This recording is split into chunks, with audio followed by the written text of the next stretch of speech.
30, 20, restart. 5.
And welcome, ladies and gentlemen, to another episode of Wrong Side Simulations, bringing you the best content from the wrong side of the airplane, the right seat. And as always, my name is Blake, and I am a real-world flight dispatcher, and bring a little more context to your flight sim viewing experience.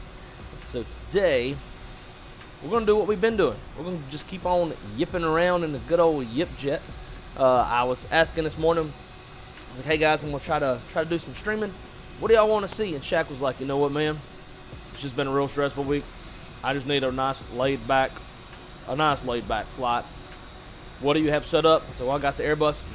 Just fly the Airbus. All right, cool. So we're gonna fly the Airbus.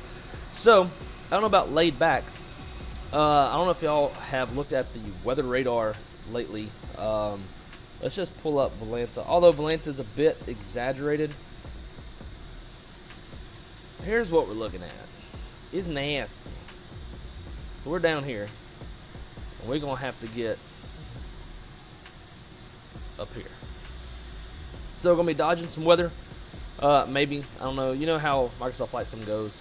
Doesn't represent the tops of the weather very accurately. If for some reason after World Update whatever 13, maybe now it'll be how it's supposed to be. So I guess we'll see if it actually represents the tops accurately. So what we're going to do is, it is a relatively short flight. I think this flight's usually like an hour 10, which kind of makes things harder, because on a shorter flight you can't get higher up to get you above a lot of the weather. So that will be a factor for us, depending on if the tops are represented correctly in Microsoft Flight Sim. So on the agenda, because I've been on such a rant lately with all of my fellow YIPJET pilots about flight planning, we're going to flight plan this flight, and then we're going to go fly it. I know a lot of you hit that automated SimBrief OFP generate button. I don't do that. So for those of y'all who are interested in changing from giving SimBrief all the control in the world to taking control of your own flight plan, that's what I will be doing. So feel free to follow along. Before we get to that, let's hop to the chat and say hello to everybody. Let's see, we got Wes, Zach, AJJ. What is going on, guys? Great to see y'all. Thanks for stopping by, as always. Kieran, Callie Simmer, great to see y'all as well. Guru KN, what is going on? Is there a custom livery? Yep, this is a custom livery for YIPJET. So if you join the YIPJET pilot group, we do provide custom liveries for the bulk of our fleet. We operate the 320 Neo, 320 Classic, 737-700, 800, 900 ER with 2 auxiliary tanks for those nice long-haul transcon flights. We've also got A330-900, the ATR CRJ-900 in our fleet. Oh yeah, and a charter 757 for a nice little Yankees charter flight series that we're doing at YIPJET. So if you would like to join YIPJET, just a little bit of background on us. We're a pretty damn cool pilot group. Our Discord is always popping. Lots of fun conversation. I end up spending a lot of time in the Discord. So check out the description below. We've got the link that takes you to the page where you join New Sky. Once you join New Sky, like once you've created like whatever little account or whatever you got to do, then it'll take you to our page to join the airline, and then also a link to join the YIPJET Discord.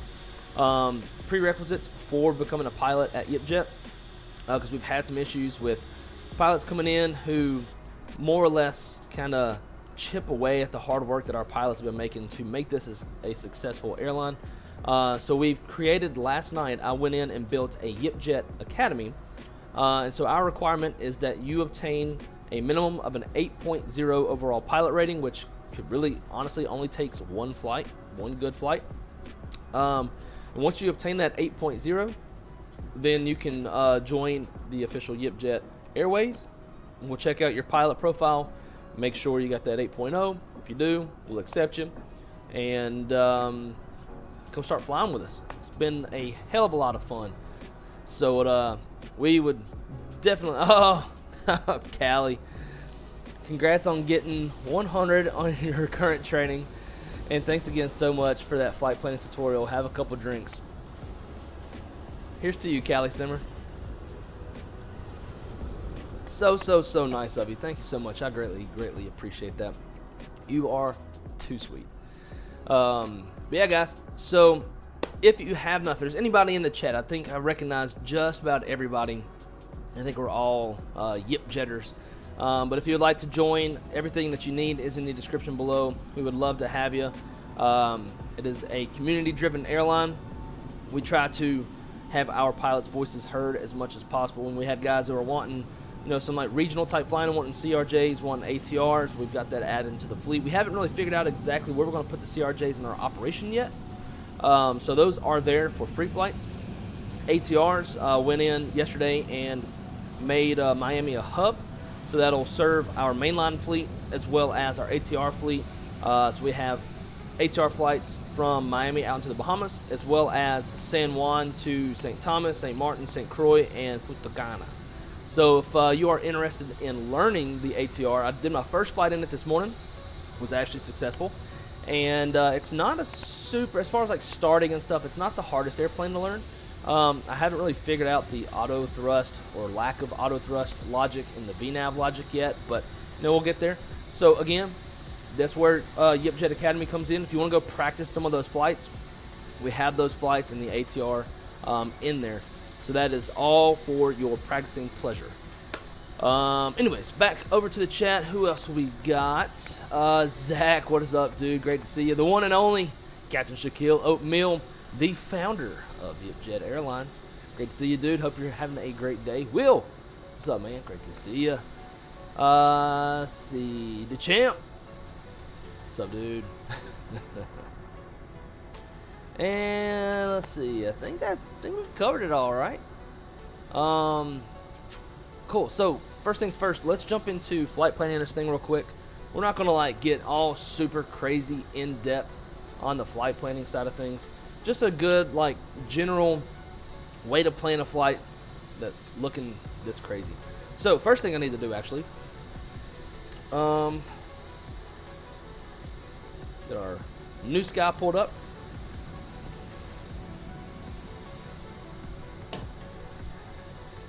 Let's book a flight, and hopefully nobody's booked my flight. It was there an hour ago, so you never know. It has happened on stream. Checked for a flight, it was good. 15 minutes later, somebody booked my flight. So Mr. Hitman, I'm trying the A330 Neo or 900X, but I don't see it on scheduled flight. So it is there. We have a very specific role for the A330.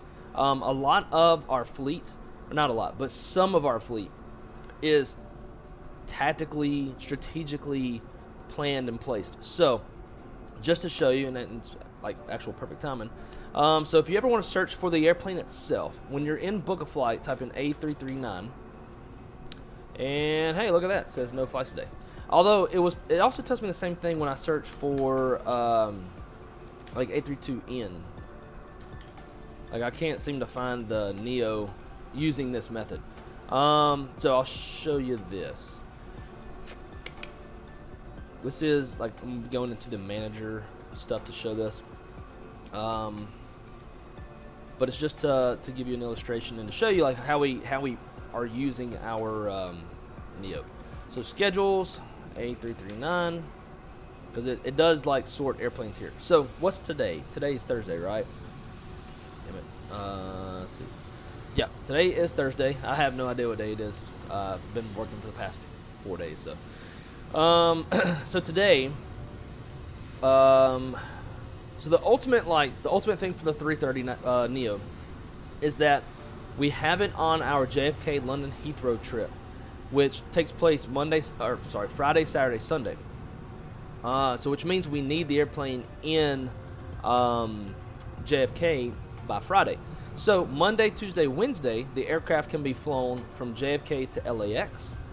And then Monday, Tuesday, Wednesday, Thursday, it can be flown from LAX to JFK. So if you wanted to fly the airplane, I'm not exactly sure where it's at right now. We'll go find out. You know what? I bet that's why it's stuck in San Juan. Damn it, boy. When I created the flight schedule, I didn't check to do that. So let's put the airplane in LAX since it needs to be in JFK for tomorrow morning. We'll save that. And so that is, unfortunately, because we need that airplane in JFK, the only flight scheduled anyways. Now you can do whatever free flight you want in it. But the only scheduled flight that you can do right now, today, because it's Thursday, is LA to JFK. So again, we pull up the schedule. Monday, Tuesday, Wednesday, JFK, LAX. and I also have those days in there as well for LAX, JFK, so it can be flown back and forth all at once. But Thursday is the one day that like we have to kind of control where the airplane goes. So on Thursday it goes to JFK, and then Friday, Saturday, Sunday it can go JFK, London Heathrow, and back. So that is where the 330 Neo is at right now. If any of y'all ever see, like if you can't find an airplane, something seems off, definitely reach out to me and Shaq, and we'll go hunt down the airplane, figure out where it's at. It's like the weird thing right now with the Neos. We got one in LA and another one in San Francisco. So I don't really know why it doesn't show me. You know what? Because I was typing it in wrong. That'll do it. A320 Neo. So just for shits and giggles, let's see if I can find it. I was typing A32N. Yeah, there. That. See, that's just me being dumb. All right, so 320, Orlando, Charlotte. That is what we're going to book. Get our airplane departure time. Now, again, always departure time is very important. You never want to leave late. It will cost you points and cost the airline money, although not a lot. So right now it's 21:17. We had the sim fired up, but we haven't planned the flight, so we won't account for that. Will take us probably 19 minutes to board the airplane. 5 minutes to plan the flight, so that's 15 minutes. So let's just call it 21:45, and we can always leave up to 15 minutes early. Duration, so from block out to landing, we have it at 2 hours. The flight time will not be that long. We do have it padded a bit for taxi outs and taxi ins that may take a little while when on VATSIM. So for a lot of people, you can hit generate OFP and SimBrief. That is like the automated, quick and easy way to do it.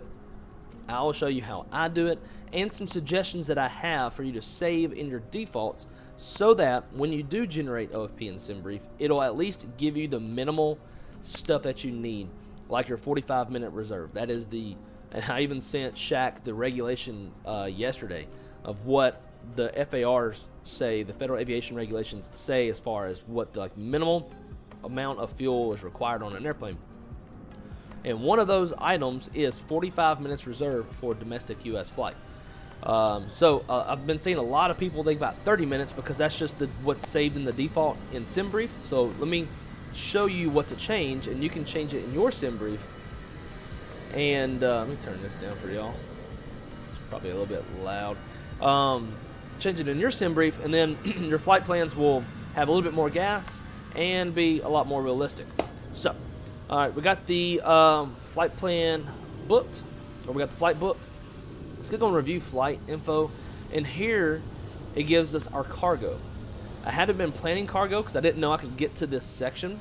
I thought this section was only going to be like once you've completed the flight, but you can look at it. So we've got 155 passengers and 54, well, closer to 5,500 pounds of cargo. So let's plan the flight real quick and get our butts out of here whenever I can find. There we go.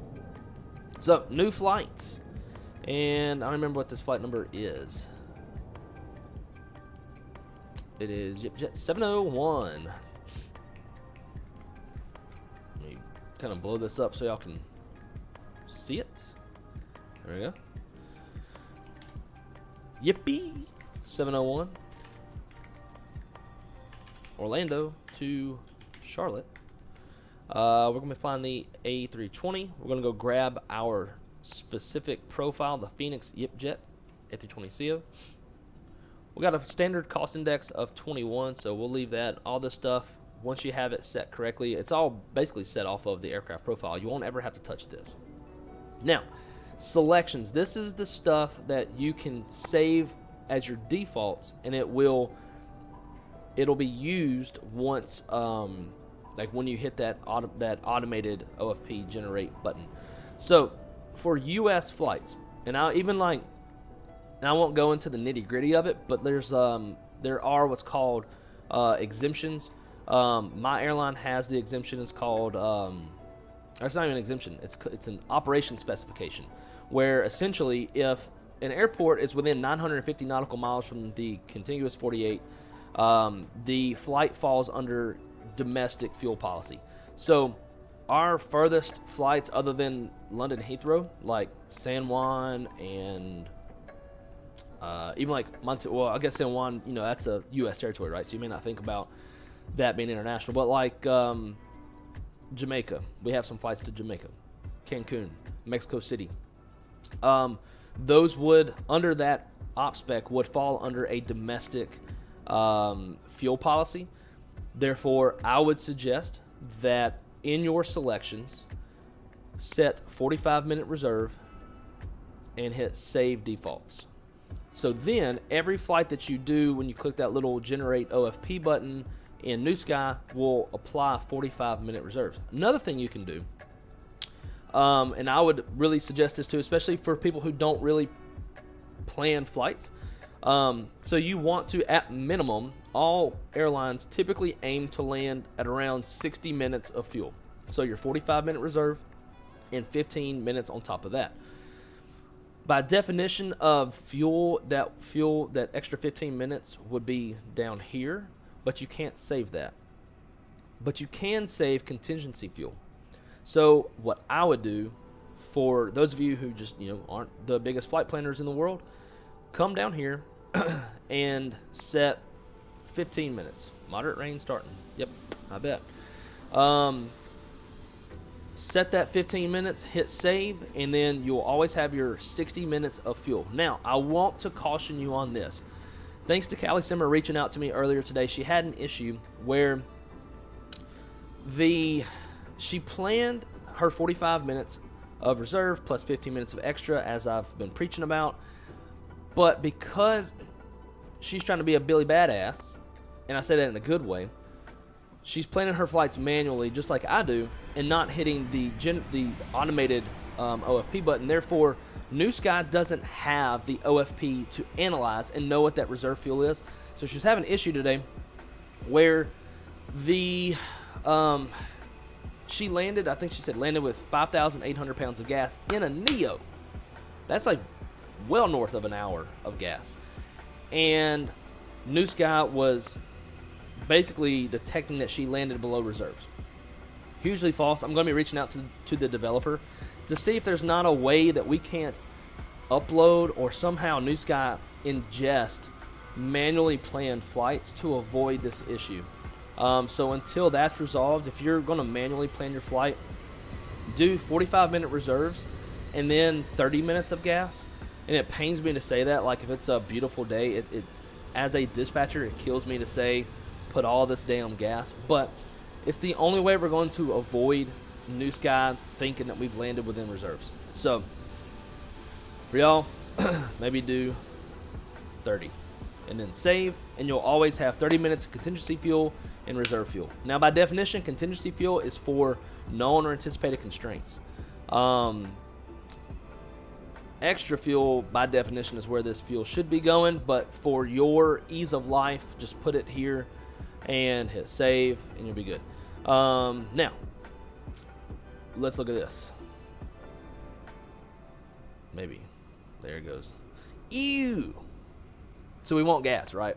Today is a day that you want gas. Plus we got destination weather. So I'm going to leave that 30 minutes contingency fuel. I've got my 15 minutes for below the line, which is just extra fuel. So 45 plus 15 equals 60. Now all of this is just extra gas for contingencies. Before we get any further, let's look at our ATIS. Right now, I don't even know what time it is. It's like 21 something. They're forecasting 2 miles, rain, and thunderstorms. Alright, so now we need to add extra gas for a possible longer taxi. Looking at the real world ATIS, the lightning distant, northwest and east, CB's distant, northwest, northeast, vicinity showers, northeast, southeast, northwest, basically everywhere. Simultaneous approach is ILS running 17 right, 18 right, so they are landing and departing south. Where's the damn... There we go, departure. Alright. Departing runways 17 right, 18 left, 18 right. We are going to the east predominantly. I mean, we're leaving initially to the north, then we go into the east. So we're going to plan an eastern runway, so that's going to put us on 17 right. So we're going to plan that. It may already have it. It does. Good. Charlotte. Ooh, Charlotte's marginal BFR. That's a great time. Got a nice low scattered layer at 600 feet right now, broken at 11. I would assume we're probably going to require to have an alternate to keep things easy for y'all. If y'all start seeing a bunch of little zeros like that, like 0, 0, then a number, just put an alternate, like right here, overcast 400 feet, alternate. So we will put an alternate. We definitely, just from looking at this weather, probably going to want to go this way, right? Not to the west. Probably want to go to the east. So we'll probably plan, we'll just throw Myrtle in there. See if it's in our list. Or you just type it in. Alright, so we got Myrtle. And because of the vicinity weather, typically in real life, weather like this results in miles in trail or minutes in trail, aka longer taxis. So let's go 40 minutes on the taxi. We might have a red ramp when we land, so we'll just tack on just a little bit of extra gas for the taxi in. Got 155 passengers, 5,500 pounds of cargo. Now let's check out our route. Let's see if we can find something better. From real world knowledge, there are AR routes you can bust out over the Atlantic and then come up. Typically ATC doesn't allow that, but today they may not have a choice, although the AR routes are going to be saturated with a lot of traffic, so that could cause further reroutes and issues. Let's just click around. Let's see what we can find. All these suck. Sucks. View all routes. Sucks.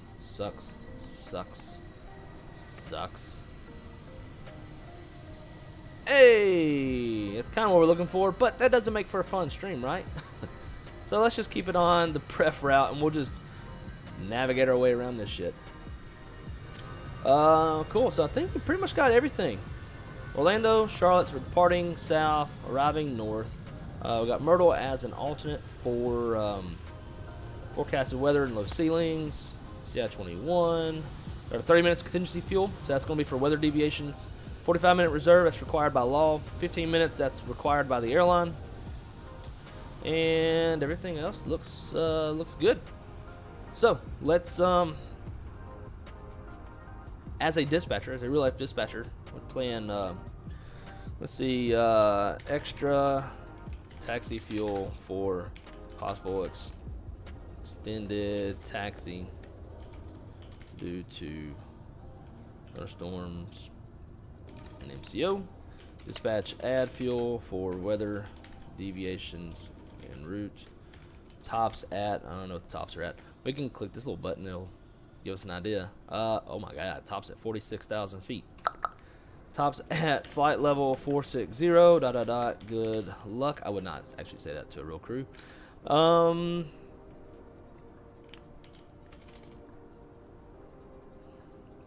Alternate Myrtle is east of all weather. Probably should look at the forecast for Myrtle, right? Vicinity showers, not a big deal.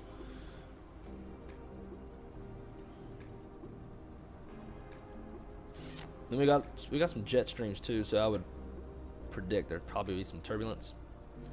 Anticipate possible occasional moderate turb en route due to crossing jet stream in North Florida.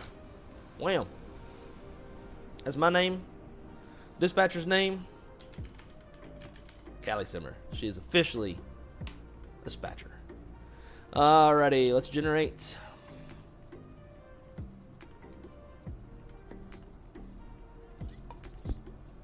Okay, so if you ever see this, payload and cargo is limited by max landing weight. So this is telling us that we are right up against our max landing weight.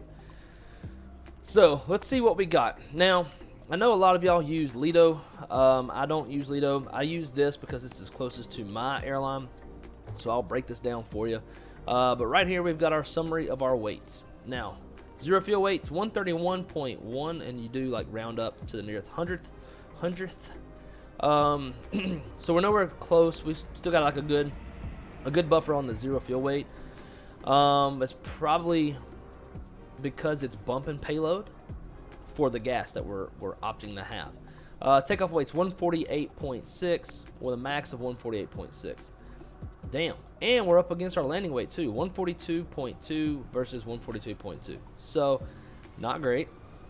We're going to need to reduce some gas.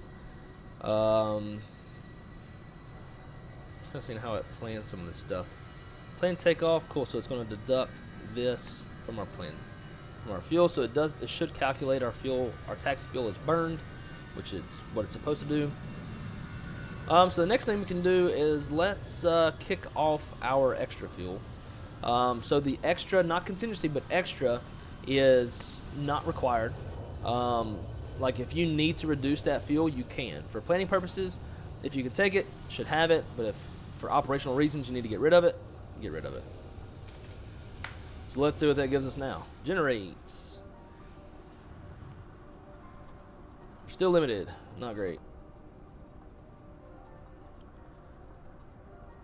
That fuel didn't change shit. In real life, we wouldn't have any issues with this fuel load. Alright, so let's see what we got. So we still have our 30 minutes of contingency fuel plus Myrtle.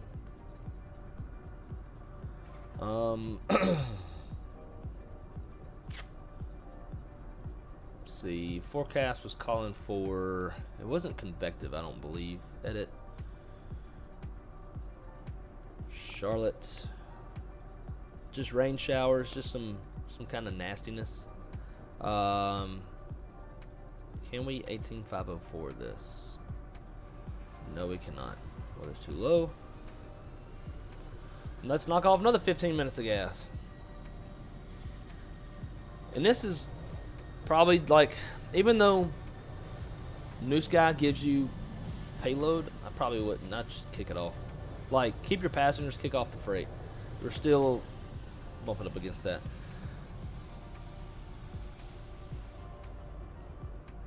So get rid of that. And let's bump this back up to 30.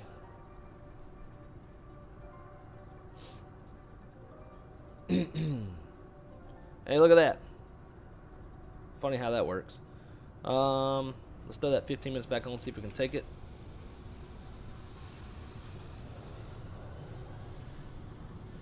Yep. View PDF. Now let's look at our weights again. Again, always look at your weights.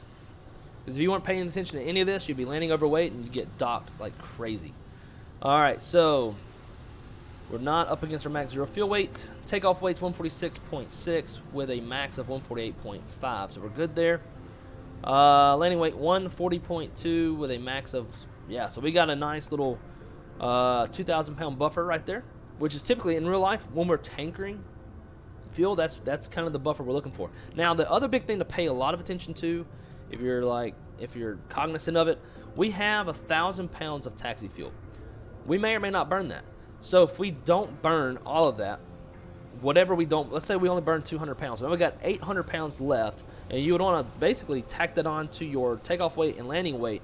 And if that fuel would put you over your max weight, you got to make sure you burn that gas off. We see that sometimes in real life. We plan for a long taxi and they turn out to get off the ground pretty quick, or they're up against their max takeoff weight. They have to sit there and burn the fuel. Cool. Runway's definitely not dry. Looked like it was wet a while ago. So we got our flight plan. We're ready to go. Let's get this thing going quick, because we're going to be pushing it on time since this took us a hot minute. Start flight. Start flight. Departure time is 21:40, right? So let's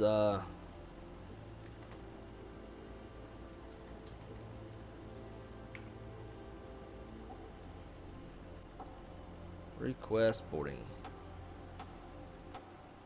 Alliance. Now if we take a delay, on a day like this in Orlando, I promise you there's plenty of delays going on in real life. And let's carry ourselves up here into the cockpit.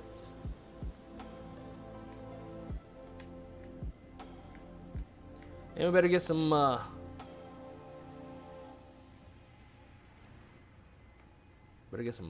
Power going to the airplane, tablet's gonna die.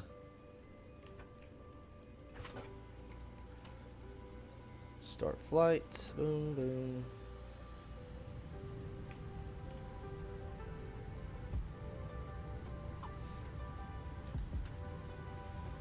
Sweet. Let's go my flight. All this going. Woo! Yeah, we're gonna be delayed. And we'll get this thing boarding up. Load aircraft, fast time. Now we'll see if we can't make up time in the air. We'll do our best, but we'll see. All right, crew supply, ground control, CVR test. Aviators 1, 2, and 3. Get that into status. Nav light, no smoking. On the emergency lights. And start that. Aircraft's loading. Cool. EFIS panels. We got constraints on, VORs on. Same over here.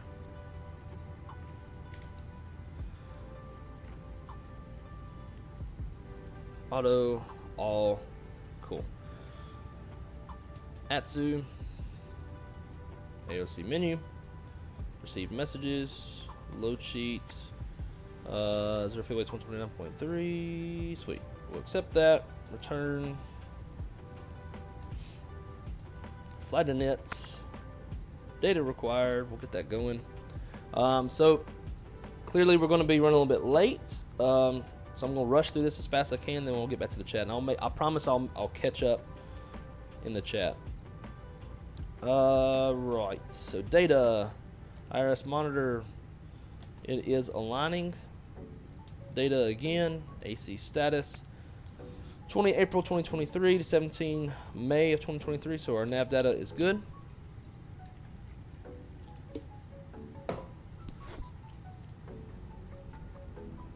Init request, AOC flight plan, YIPJET 701. Cost index, we got some fuel, so we'll bump it up to CI 99. That is going to increase our fuel burn, but we got some gas to play with. I don't anticipate burning all of our taxi fuel, so that should be where it comes from. Cruising altitude, I didn't check that when we were planning. 330, that should be fine. 330 slash, our temperature is minus 45. Triple pause is 46.3. Wind, request.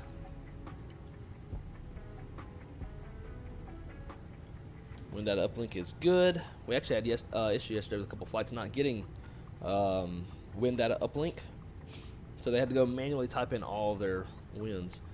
Orlando departure, departing off of 17 right. We are on the Faith 3 VAP transition. Faith 3 VAP, insert. Charlotte arrival, it's gonna be 36. I'm gonna do 36 center. And we're going to be on the Stalker 3 arrival checker transition. And I guess since I'm over here typing away, pull this up for you. Not that you can really see much. Anyway, Stalker. And then checker transition. Insert. Check for discons. So we got a vector on the departure. Then we'll go direct Buffy. Continue the Faith 3 to the Stalker 3, which joins up, and then discon onto the approach. That's fine. We'll leave that for now. Secondary. Copy the active. Let's do our engine out. We'll clear this. Clear this. Clear that. Let's go ORL. And we'll plan to hold off of the Orlando VOR. That's going to be our engine out procedure. RadNav, ORL, drop that in there. Init, whoops.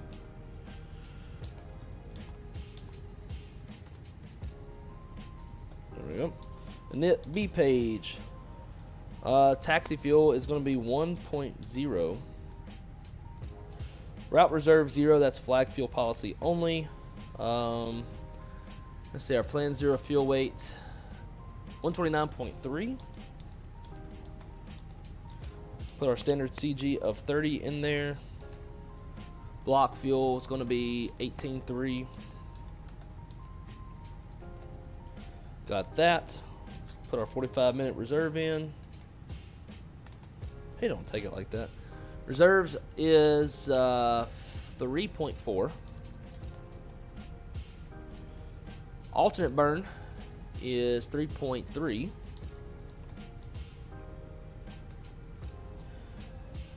And let's go ahead and get some preliminary takeoff numbers.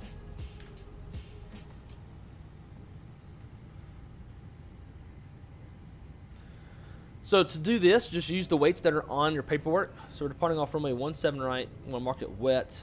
Flaps config optimum, no toga, anti-ice off, packs on. Takeoff weight 146.6.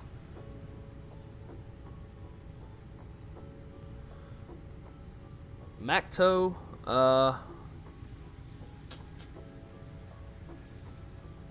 call it 29.5 for now.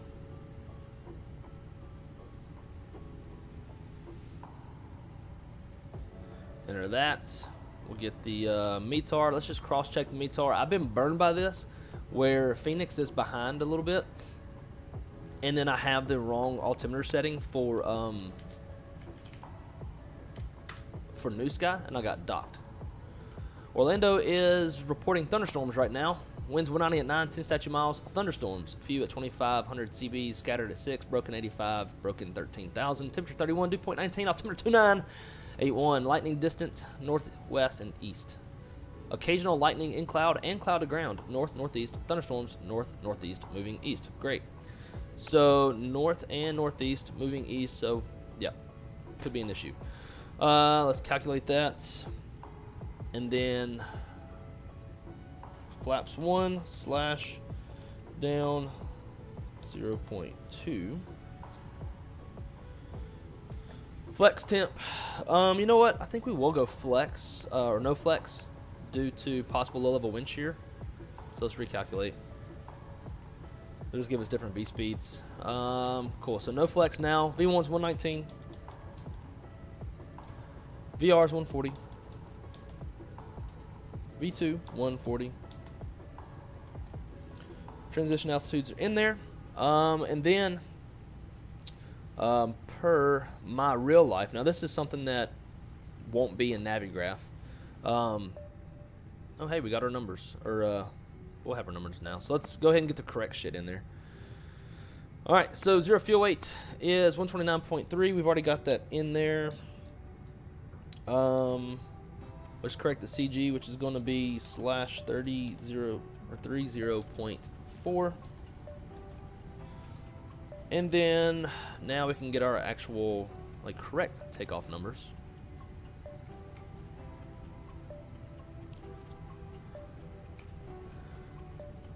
Alright, so we'll sync the final load sheet. So the Mac tow changed, so it's pretty much going to be, we had it pretty damn dead on. 1 down 0.2, so we don't need to change that. 119.40.40, sweet. So we actually had it set up the right way the first time. In my real life Flight Deck Pro or Flight Deck Pro company charts, let's see, company, airport data, departures. What is our departure again? Faith, right? Yeah, Faith 3. So on the Faith, SIDS have steep climb gradients when departing north. In order to comply with climb gradients on the SIDS, the thrust reduction altitude and thrust reduction acceleration climb altitude must be manually modified on the takeoff page of the McDo from their default values. and that is only departing north, actually, because of Orlando Executive to the north, but we're departing south. So we can actually take what the sim has given us. So 1090. 1090 slash 1090. Cool. So all that is set. Should be getting another message here shortly. My anxiety's going up knowing that I'm leaving late. Okay, APU is on. Get this fuel pumps on. Ground power off. Seatbelt sign on.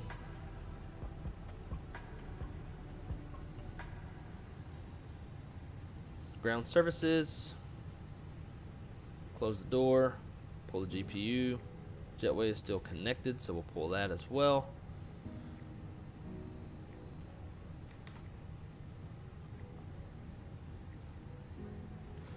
Alrighty, let's get a quick little departure briefing. I don't even have charts pulled up. Imports.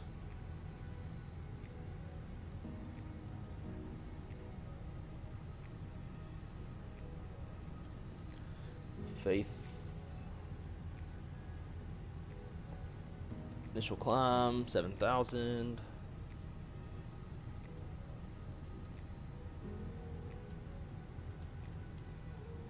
Was it 2984? 2981. Okay. Departure brief. It's going to be a right seat takeoff, aircraft types at 320 for tail strike avoidance. There's no MELs or CDLs. It's going to be a 2-engine taxi due to a wet ramp. Taxi route's going to be whatever the hell we want. We're going to have to cross the bridge, which I don't know if I want to do that because it usually gets glitchy. I'm going to make that wait right there. So we'll taxi out. Charlie 1, cross the bridge. Golf. Hotel 1, depart off runway 17 right. There's no hot spots, no runways to cross. Terrain is no factor. Weather is a factor. So we'll be taking off on a no flex for low level wind shear. Emergency procedures before V1 be my decision to reject the takeoff. We'll come to complete stop, set the park and brake, call flight center stations, analyze the situation, call for any ECOM actions, emergency evacuation checklist as required. After V1, we are going to, if we have issue after V1, we'll follow our engine out procedure to go hold at ORLVOR, Orlando Executive. We'll speed up, clean up, engine out is 1090 off the ground. We will be probably over max landing weights if we had to come back. Yes, we'll be over max landing weight if we need to come back. And the landing runway would be, can't be 17 left because it's closed. So probably come back to 18 right. If all goes to plan, we're going to fly the Fate 3 departure, top altitude 7,000 feet. 7,000 is blue, and we're squawking 2,000 before start checklist. Throat's all dry. Alright, so the beacon is on. Data IRS monitor. We got 3 green on the nav. Well, that's getting, flight attendants are getting everything armed up. Close that door. We'll get rid of this. Frames are kind of rough with all the traffic. Hang on. I'm waiting on a message from Chief Pilot. Yeah, that's not it. Okay. Before start checklist, maintenance log and tail is on board and checked. Copper press complete. Gear pins covers are removed. Signs are on and auto. ADIRs are in nav. Fuel. Min required takeoff fuel is 15.8. We've got 18.3 on board. Pretty big difference there. Altimeters 2981 is set. EFB's checked. Windows door slides are closed and armed. Beacon is on. Thrust levers are in idle. Parking brakes on. Transponder is in auto. Before start checklist is complete. And we're going to go nose to the, we'll go nose right.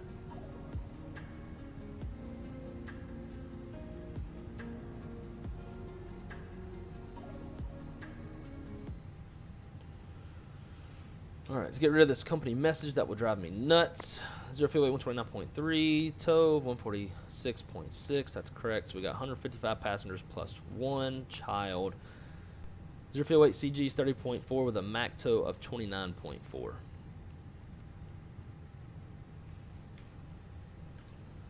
Everything is removed. Let's go. Park brakes released. Alright, we are 13 minutes late. So that's not great. Probably not going to make that time up in the air. Start the block. There's our main takeoff fuel, 15.8. So we'll have that up to reference. And let's go ahead and start them up. Over to ignition, looking for 25 psi on the start valve. We got it, so let's roll one.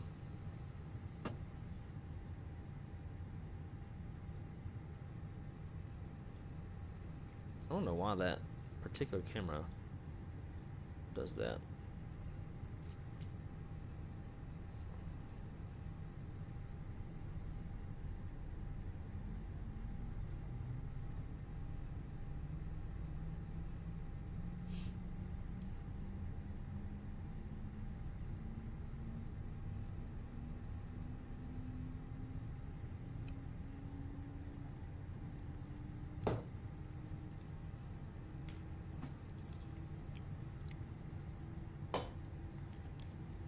And we are not flying on VATSIM. Because when I get airborne, I want to be able to like talk with y'all, not have controllers in my ear. Dude, my phone is blowing up.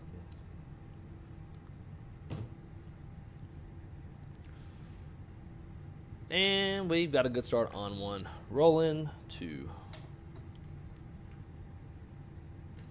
Okay. I didn't even read that, Shaq, and we were having the same thought. Sorry to ignore the chat, guys. I'm really trying to get the hell out of here and be able to complete this flight before the girlfriend gets home. You know the usual shit. I didn't go to bed until 9 a.m. this morning, so I woke up a little bit later than I wanted to, but I couldn't get my ass up. Boom, boom, boom, boom, boom, boom. Park and brake set. Clear disconnect. Y'all have a good one. Show us the pin on the left. Boom, boom, boom, boom, boom, boom.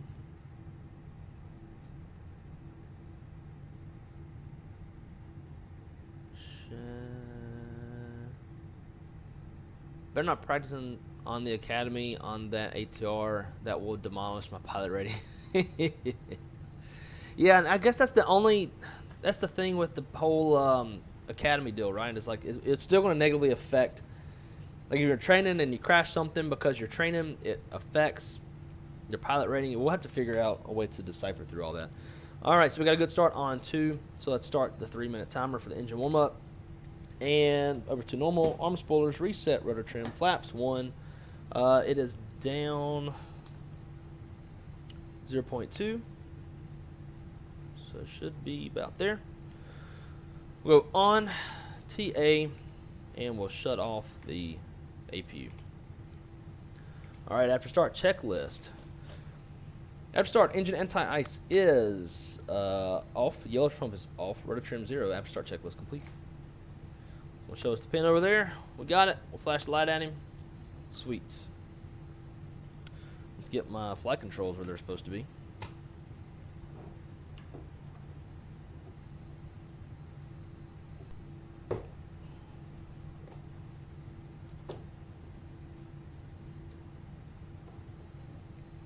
Wham bam. Alrighty. My chair locked. Nope. Okay, here we go. Taxi light is on. Now, brakes released. My dog is trying to say hey. Probably needs to go outside because they ate. Shut up. Whatever your name is. Busy up here. Alrighty. Brake check, pressure 0.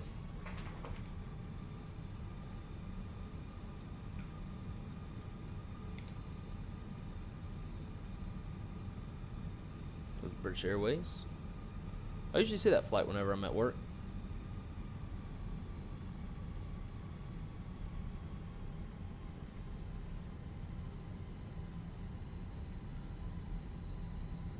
If the frames get bad, we'll kill all the traffic. I'm really nervous about crossing this bridge up here. Sometimes dumb things happen.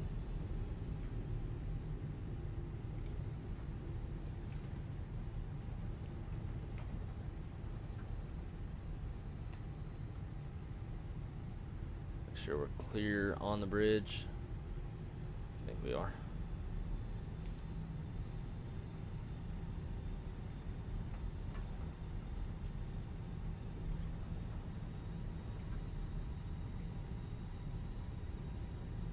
Wonder if Orlando's holding yet.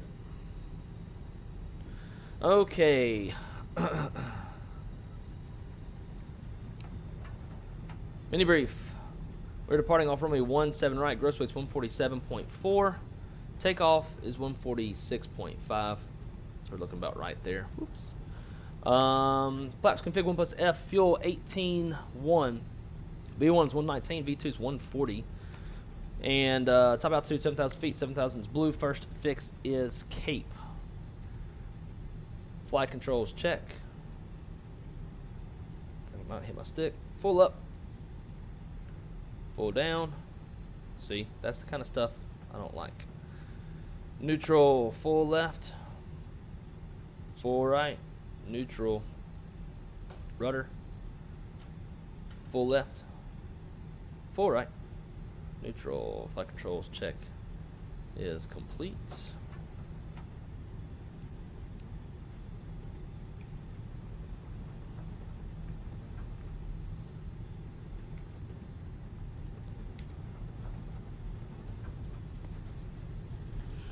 And hey, we gotta be realistic.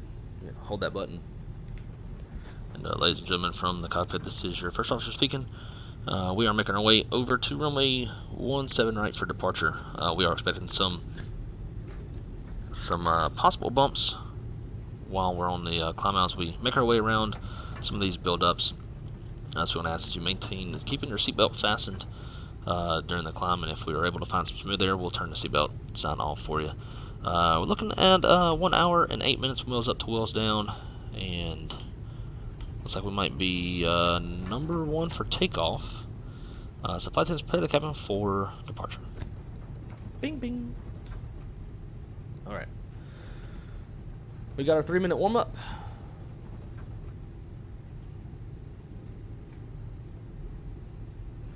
Before takeoff to the line, gross weight comparisons, complete pitch trim, 29.4% CG set. V1 VR V2 flex is 19, 40, 40, no flex. Flaps config 1 plus F. Flight instruments checked, flight controls are checked. ECM mode, takeoff all green. ECM status has been checked. Predictive wind shears on auto, TCAS code set TRA. Cabin crews advised. Mini brief is complete. Got the runway over here, so now we can go to the below the line. Before takeoff below the line, takeoff runway 17 right is confirmed. You can see the sign over there. Fuel, main fuel is 15.8. We've got 18 on board. Engine mode selector is normal, although we're going to go to ignition for these build-ups. Bleeding packs are set before takeoff. All the way is complete.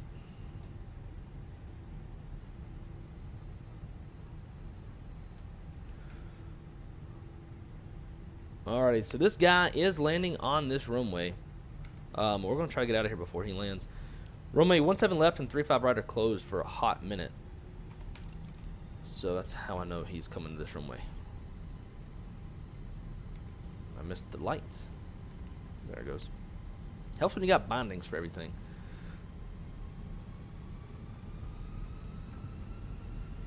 Alrighty. Let's go. Man, come on now. Oh yeah, Toga. Man, Toga, SRS runway auto thrust blue. Forgot about Toga for a second. 100 knots.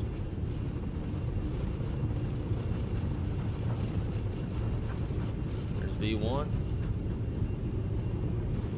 Rotate.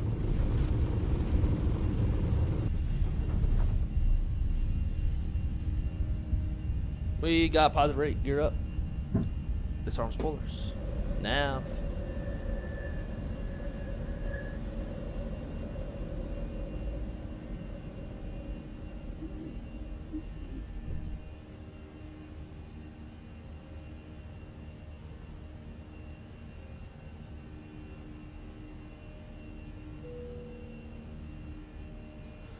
Our acceleration altitude, gonna nose her down, look for a positive trend on the airspeed.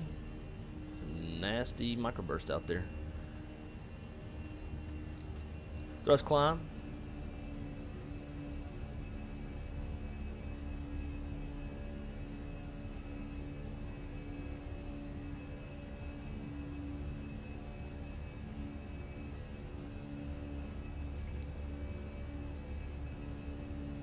Dude, I'm about to get rid of this traffic. Shit. These stupid stutters.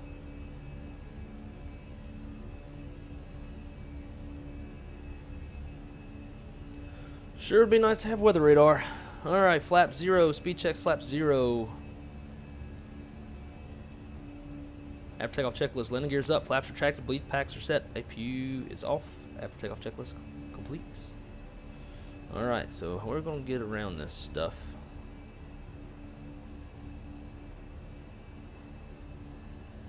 Let's go autopilot.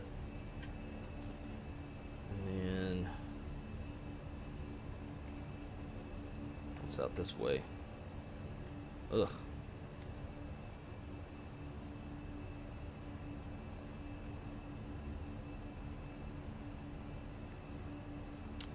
Man, I really wish I had some weather radar. Alright, so we're going to proceed on this heading. And once it looks like we get kind of around this stuff, we'll make our northbound turn. Our northbound turn.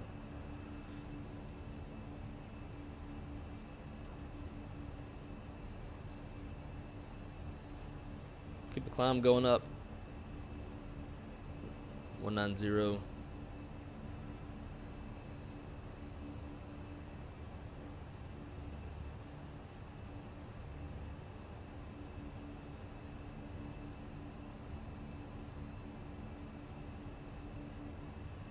Obviously, this is not optimal for our delay. But if we're being flight simulators and we're trying to fly realistically, this is what you do. I'm just hoping that once we get past this cell right here that we'll have some room to turn. Otherwise, we might just have to eat it and go into this stuff. Well, it looks like, based off radar, this cell could extend all the way out over the Atlantic.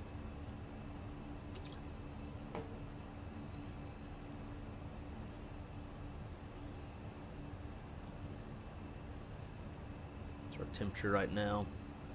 19. So, and the thing you got to consider too, when you go into weather like this, it's possibly convective. If it's convective, you're looking at super cooled liquid droplets. So even though you might be in some warmish temperatures, as we've seen over the past couple days, there can be a lot of super cooled liquid droplets and hail inside this stuff. And so obviously, if we could determine hail, we wouldn't fly into it. But as far as icing goes, even though we're in Florida and it's hot, still have to consider icing inside this stuff. Florida got pounded with, not Florida, but like Central Florida. Melbourne and Claremont got pounded with hail the other day. Actually, yesterday and the day before. So it looks like we're going to be able to make our turn.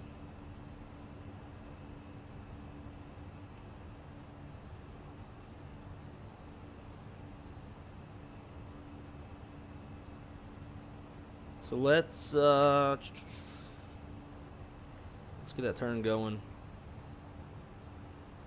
We'll go to a heading of 100 for now.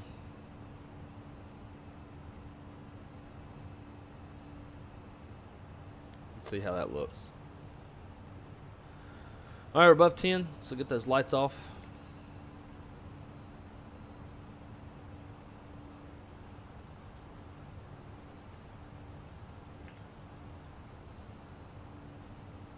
Yeah, it looks like we're gonna be on top of most of this stuff, at least for the short haul. Let's take it to 030.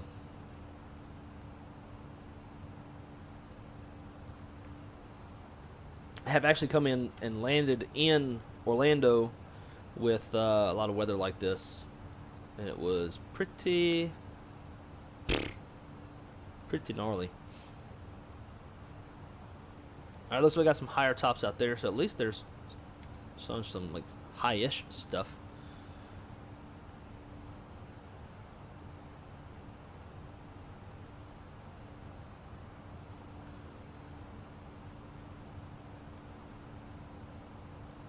Okay, reckon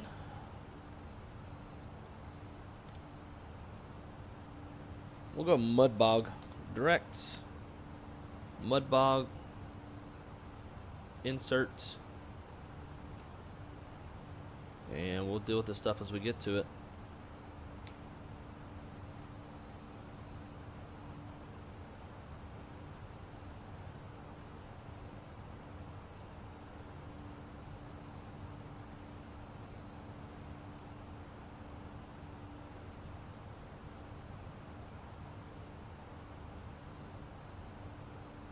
That looks nasty.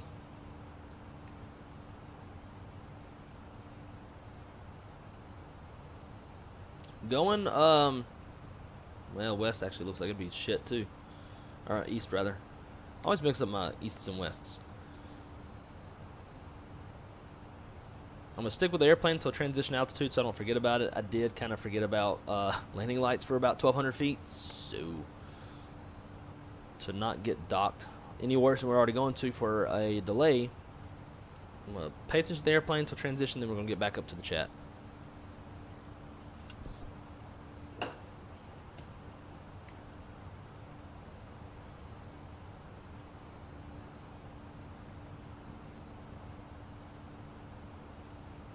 So the main thing that you want to do when flying, and I mean when you don't, especially like when you don't have weather radar, but when you're looking out the window with bad weather, trying to find sunlight is kind of the name of the game.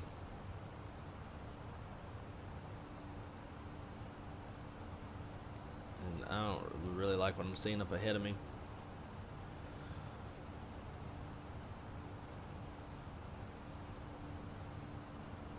So I think we're going to trade some speed for altitude. So we'll put in our final cruise. We're in open climb, so it's going to pitch for speed, and we'll dial the speed back, and the airplane will start pitching up to use gravity to expedite the climb. So 33, 34, and we'll go ahead and pull standard.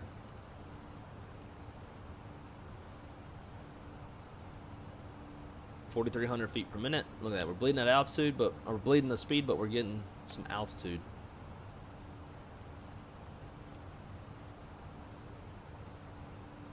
I'm gonna go ahead and get the engine anti-ice on. Get back into ignition as we get into some of this stuff.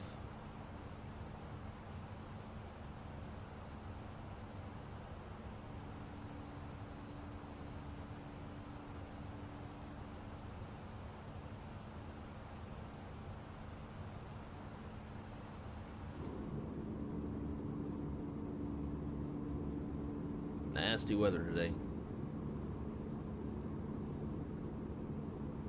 Somebody flying a Spirit Airlines A310? They sure are.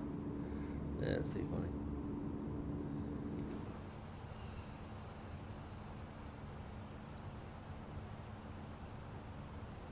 Alright, so we're gonna hold this speed right here. It also helps too to go a bit slower when you go through some buildups.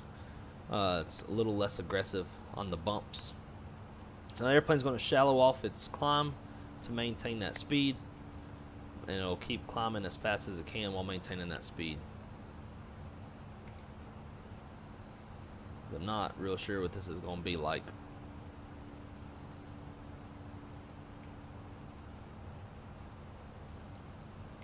Just kind of ding them in the back, let them know. So remain seated.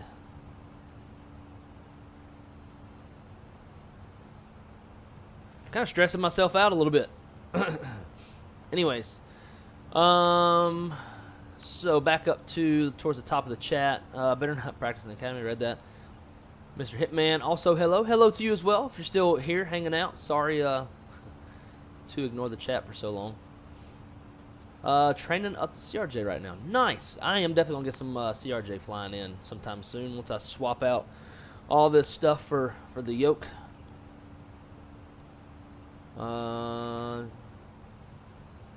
That's him. No, I don't think it is.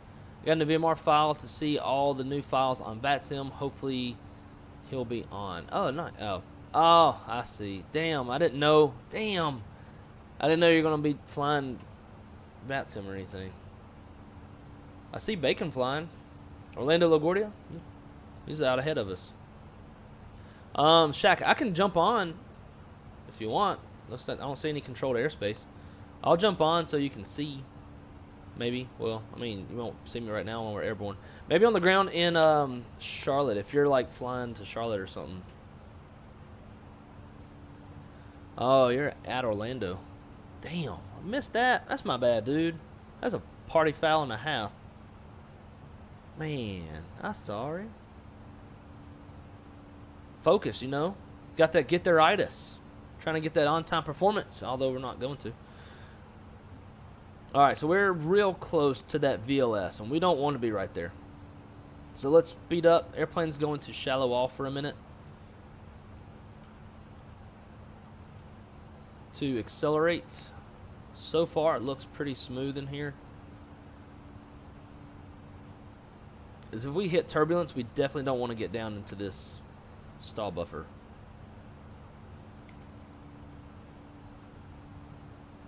Says ice not detected, but we're gonna keep it on. Also, for those of y'all who fly FENIX, FENIX suggests turning off the icing shit in the settings. So food for thought. Drew Stone, what's up, dude? Great to see you, man. Sorry, I'm just now getting to you. It's been busy. I kind of screwed myself by taking forever to plan the flight. I use FS Traffic, but I made a custom one that we can see all the good new ones. Hell yeah. And then Guru KN corrected me earlier whenever I was searching for the wrong Neo abbreviation.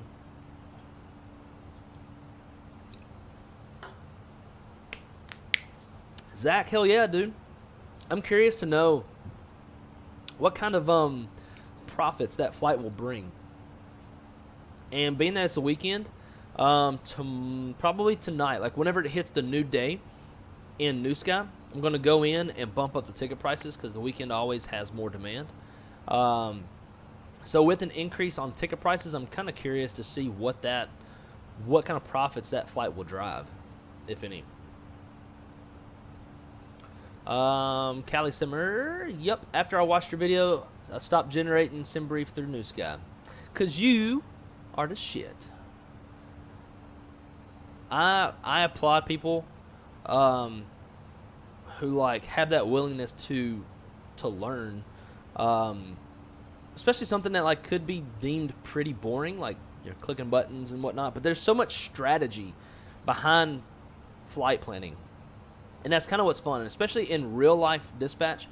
When you have a very, very complex flight that's got all sorts of issues, like a very intense weather system that's very dynamic, moving fast. It's hard to determine what the weather's going to be like when your airplane gets to that, because you're planning flights 2 hours in advance in real life, sometimes further out.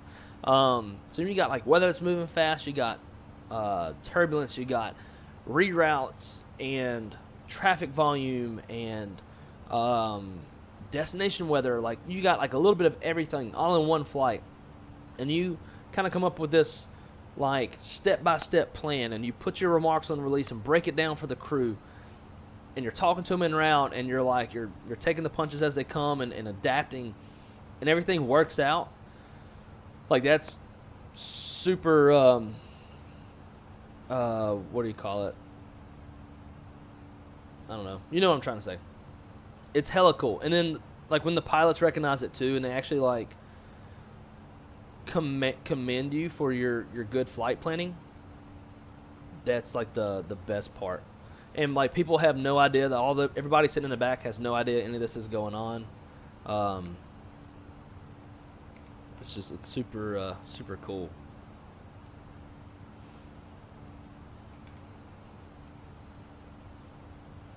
All right, so we're trying to get up to our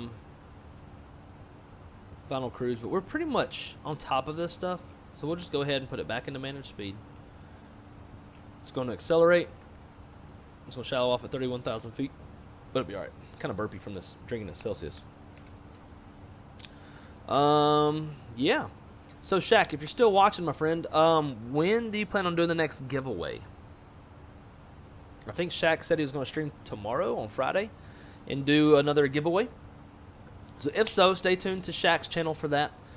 His channel is in my description below, although I'm pretty sure most of you are already subscribers. And yeah, if you're YIPJETting with us, you are applicable to the giveaway. Not exactly sure what we're going to give away yet. We got quite a few different options. One thing we could do is like shoot you a little direct deposit to buy the ATR if you're interested in the ATR and haven't bought it already, or you know, maybe a little money for a particular airport that you want. We got a few different things. We got a little bit of donations in the bank for giveaways. We also got a Sim Market gift card. We got quite a few things. So I have never done a giveaway on my channel. It's like if doing a lotto style giveaway, I wouldn't know how to do that, so I have to get with Shaq for him to teach me for future giveaways. But yeah. All right, back up further into the chat. I hate sim brief altitudes. You and me both. This one actually kind of planned it half-assed decent. For anybody who uses sim brief automation, short flights, it will likely put you too high. So always be wary of that. Nothing's worse than when that sim controller hits you up and says, hey, so you're not going to make it to 36,000 feet on a 35-minute long flight. So your final cruise altitude today is 21,000 feet. Feel good fuel. Wrong side hates giving gas. I hate giving gas when it's not needed. When it's needed, boy, I'll throw that shit on there. And that's what we teach. As dispatch managers, we preach the hell out of that to our dispatchers. Like, hey, save when you can save so that you can tack a lot on when you need it. Must be coming out of his pocket. Per flight radar 24, they are going out over the Atlantic. Be right back. USB. Microsoft tops at 20,000 feet. Yep, that's. I mean, we're kind of in it ish. Like we're in that wispy stuff, which I don't really consider the tops. We're just IMC, but we're not in like the weather. You know. I love the SWA format. I looked at the SWA format and I wasn't crazy about it. It's too different. My eyes are too acclimated to my company's format. So, you know, it's just one of those things. Like, if I just kept looking at it every day and actually used it, I'd probably grow to like it. But, you know, nobody likes changes and anything new that's not needed. Looks like some mail isn't going with us. It has your cargo at 9,000. Oh, really? I'll have to go back and look at that OFP. That's interesting. Because it shouldn't have put 9,000 pounds if I specified 5,500 pounds. Unless it's combining the weight of the passengers and the cargo. Time to see if flying the FENIX. It's time to see if I'm flying the FENIX right. Well, just always know too, like I'm very tell you what, we're gonna go higher than this. Init. Let's go 37 slash. No, not overfly. Damn it. 370 slash. It's roughly 2,000 feet, or 2 degrees for every 1,000 feet. So 2, 4, 6, 8. I'm not good at math, so we're just gonna ballpark it.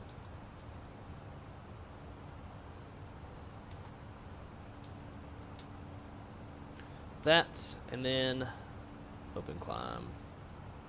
Oh wait, we gotta tail it first. 37, open climb. Alright, so when it comes to the the FENIX, obviously, like this airplane is like my forte, you know. And I go jump seating around all the time. In fact, I got invited by a pilot to go fly down to Ponce today, but wasn't able to go.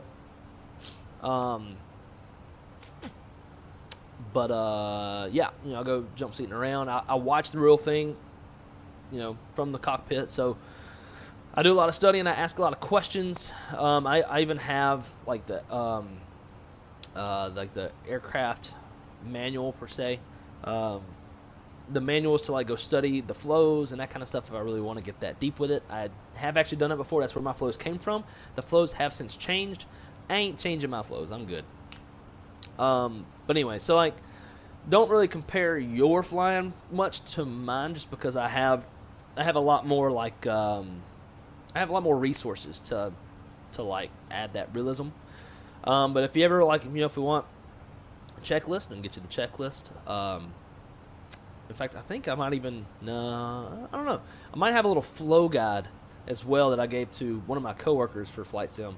So if I still have that, I can always send it to you. But yeah, as long as you know the difference between like managed climb, open climb, managed descent, open descent, managed speed, selected speed, you know, all that kind of stuff. If you understand the logic of the airplane, you can't go wrong.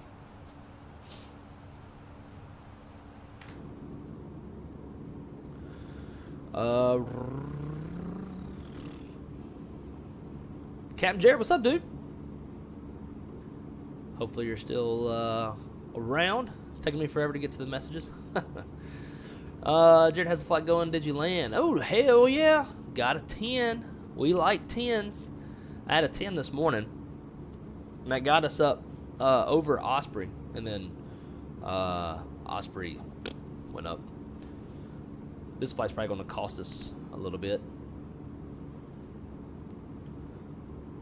I got too cocky and jinxed myself talking about my last 3 flights. No centerline deviations this morning. Of course, what happened? Centerline deviation. Ooh. Now that you're saying that, I'm going to unplug and plug my rudders in so we don't have any dead rudders whenever we land. Earlier, there was a large violent tornado east of Panama City, Florida. Damn. And weather over there has been very crazy today. Shit. Let's open Radar Omega. I know some of you know what Radar Omega is. If you're a little bit more of a hardcore weather nut, this is about what you want. Yeah, we got 2 tornadoes up here. Looks like 3 separate warnings. Got that nader juice going. So that's the old one, and this is the new one. Yeah, 3 total tornadoes.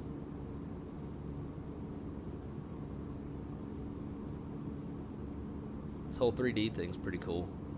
I don't really know how you would use that for anything, but cool. Yeah, it's nasty bit of weather. And see, this stuff's pretty. We got some pretty big set. Oh, tornado warning just popped up. Oviedo. Shit, it's not good. Do I know anybody over there?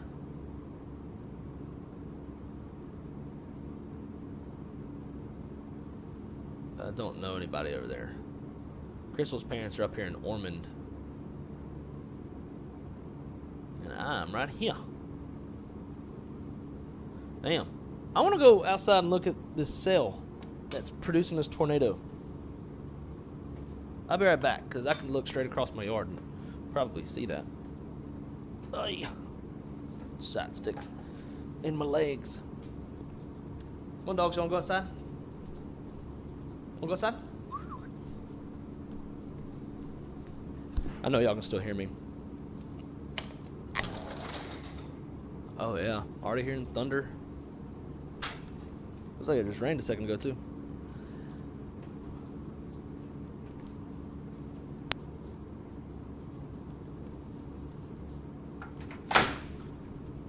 Alright, let's go see what we can see. Running to the front door. It's probably gonna break up for a second. I'll be right back with y'all audibly.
Alright. Couldn't see much. I could hear some thundering. I think it's just a tad too far away. And then I had to let the dogs out, wipe their feet because it's wet outside. And there was a poor little kitty outside that he's just pitiful. So I went and put some food out for him. Let's see.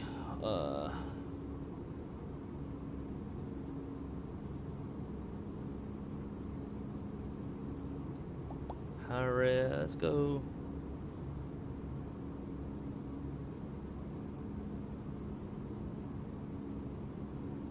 I don't know how to read this shit. If I had to guess, I'd guess maybe somewhere in there is the tornado velocity.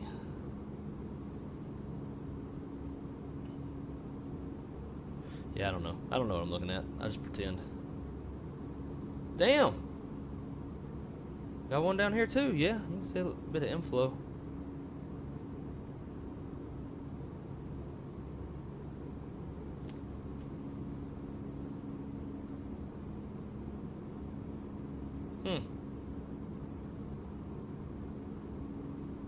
I think this one's coming apart. So you can kind of see the inflow right there, and then it seems like it's kind of, unless this is it, but I wouldn't think so. I'd think it'd be right in there. Well, I'm gonna keep an eye on this in case the weather gets, like, tornadoes pop off near Crystal's parents. Yeah.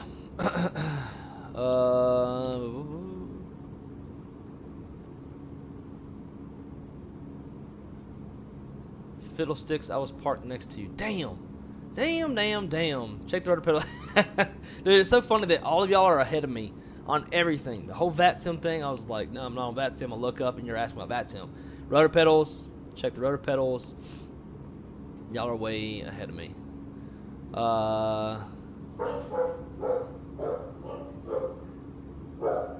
Dogs are barking at that cat. I wonder if the girlfriend would let me stream with you and we fly together. Maybe try a little shared cockpit PMDG.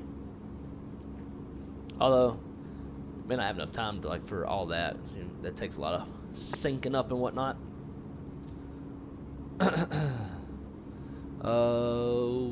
Blue Mac.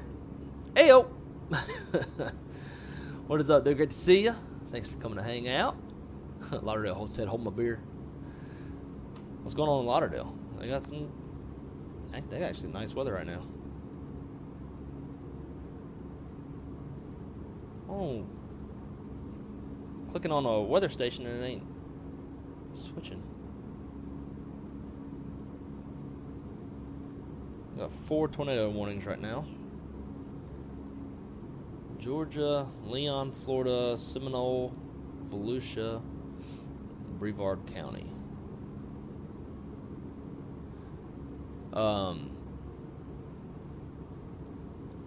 Guru asked, do you think you'd be willing to do some sort of full dispatch course-ish series on YouTube? I've developed a new interest in this kind of thing ever since that video you made. So I do have a series. In fact, this episode is going to be on that series because we planned the flight. So if you go to my YouTube channel, you should see under playlists, flight planning. It's hard to do like a full dispatch type thing in one video because there's so many like nook and cranny things when it comes to dispatch. So many different scenarios that call for so many different things. Like the only way I could ever show y'all everything dispatch is to probably go be a real dispatcher and go to work. Because it's like every day something new's happening, some new scenario, something that you've never seen before. So it's just like it's really hard to cover everything. So like with this flight, we actually covered a lot of really good stuff. You were talking about altitude in regards to the thunderstorms and the tops of the thunderstorms, extra weather for lateral deviations around thunderstorms, which I'm glad we planned because we did take a little bit of a deviation there. what else? Like our max landing weight, max takeoff weight, you know, bumping passengers for fuel, which is what you don't ever really want to do as dispatchers. We are in the business of trying to get everybody who's booked on a flight from A to B as best as we can. Sometimes we have to kick passengers because sometimes the fuel takes the precedence in certain scenarios, typically with thunderstorms and stuff like that. But yeah, it's so hard to cover everything. There's just, man, there's a million things that go on in day-to-day dispatch. But I am pleased to hear that it has captured your interest. So if there's ever anything you're curious about, like in our YIPJET Discord, in fact, I'll pull it up.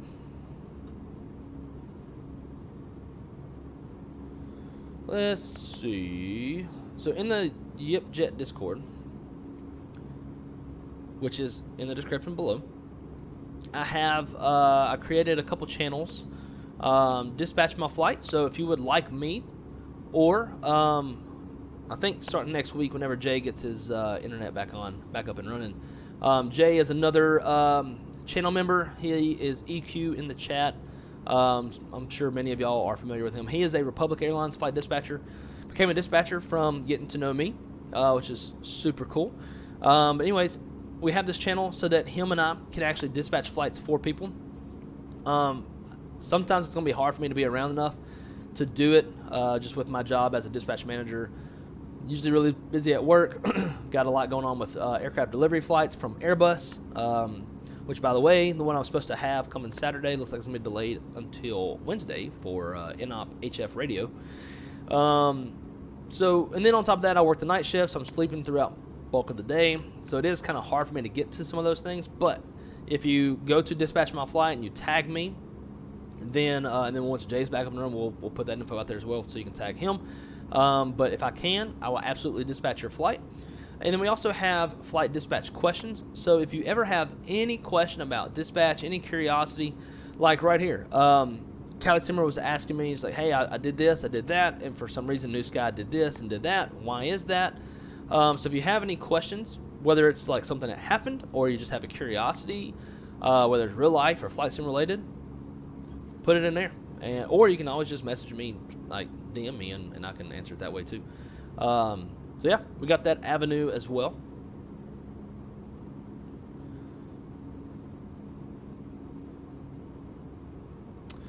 But yeah, let's see.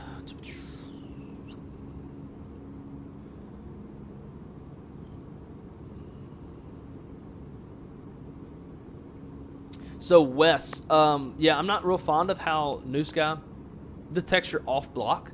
I've had it where it doesn't detect it until I'm out of the gate and have an engine running. I've had it even to where it didn't detect it until I was already taxiing. So that's why, like in the YIPJET homepage on New Sky, we have it in there to aim for a 10-minute, like depart 10 minutes before your scheduled departure time to accommodate and give yourself a buffer for that reason.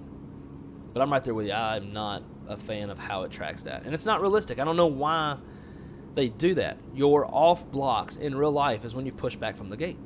You don't need any engine started or be taxiing.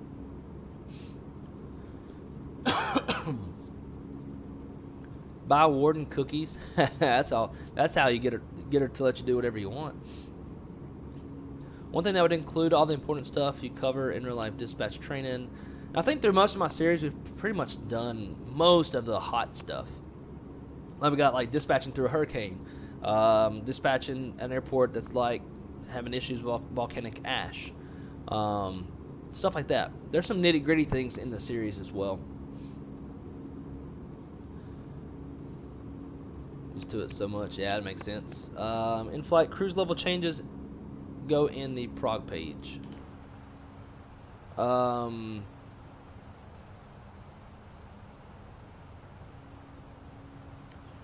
They don't go in the prog page. This will show you your optimal cruise altitude and the recommended max based off of your current weight and atmospheric conditions.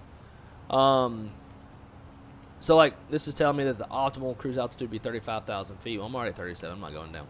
But had I looked at this before, maybe I would have stopped at 35. But yeah, to change your altitude, to recruise the airplane, to get it to recognize Alt Cruise, you have to put it into the init page under cruising flight level.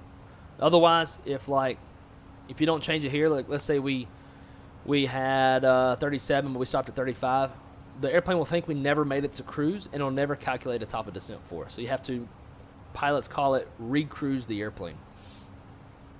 Speaking of that though, let's run through our whole little arrival flow to get ready, just to have everything set up. See, Charlotte, approach 36 center. Bam.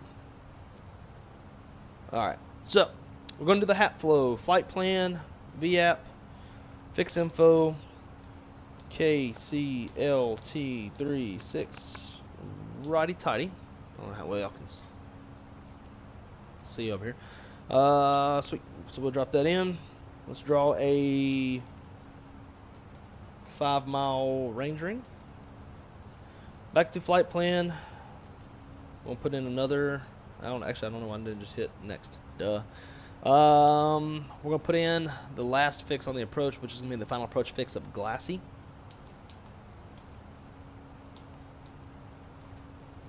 And then we're gonna put the opposite runway heading to draw an extended center line, which is gonna be 183. Sweet, rad nav. We'll clear out Orlando. We'll just we'll keep it in auto.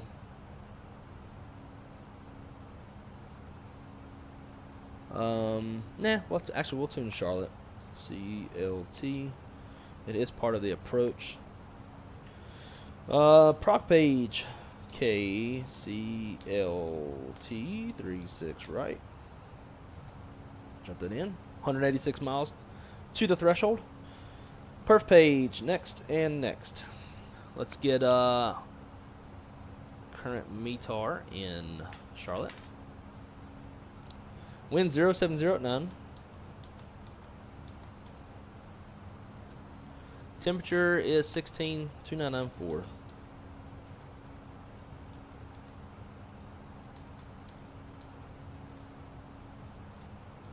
Alright, so we are going to plan on the Cat 1 approach. So the current viz is 5 miles, light rain, mist, broken at 700 feet, overcast at 1100 feet. So that's nothing we can't handle, well within the limits of a Cat 1. Forecast at our ETA is 2 miles, rain showers, overcast at 600, which is still Cat 1. Cat 2, Cat 3, you're going to be getting down into the quarter-mile range. Well, actually, when you're in Cat 3, it's all RVR. So, with that said, we're going to put 200 in the radio. This is precision approach. Thrust reduction, acceleration, climb altitude 2230, engine out. So in case we have to go around, those are our acceleration altitudes. Let's see, fuel prediction. Let's see how we're looking on fuel. Estimated fuel on arrival is 11.1, gives us 4,400 pounds of extra gas.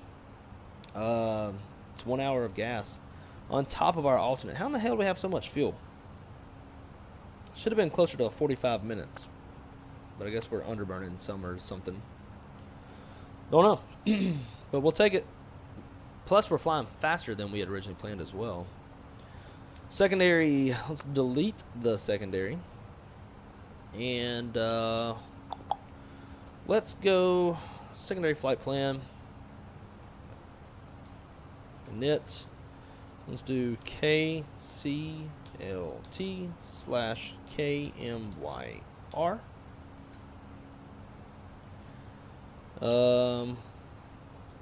21 190. Secondary flight plan, Charlotte, depart 36 center, and then come back over here, Myrtle. So we're just kind of prepping the airplane in case we had to divert, which we won't, but if we had to. Boom, boom, boom, boom, boom. Wind 080. This will be closer to landing north. ILS 36, no star. So for our routing, we'll go runway heading. We'll figure our life out. If we have to go around, then from there we'll just go direct Chaka, which is takes us straight to the approach. Other than that, everything else looks good for now. Top of descent should be coming up here shortly. It is, so let's brief the approach. And I'm just going to do it audibly. We won't have to worry about seeing it.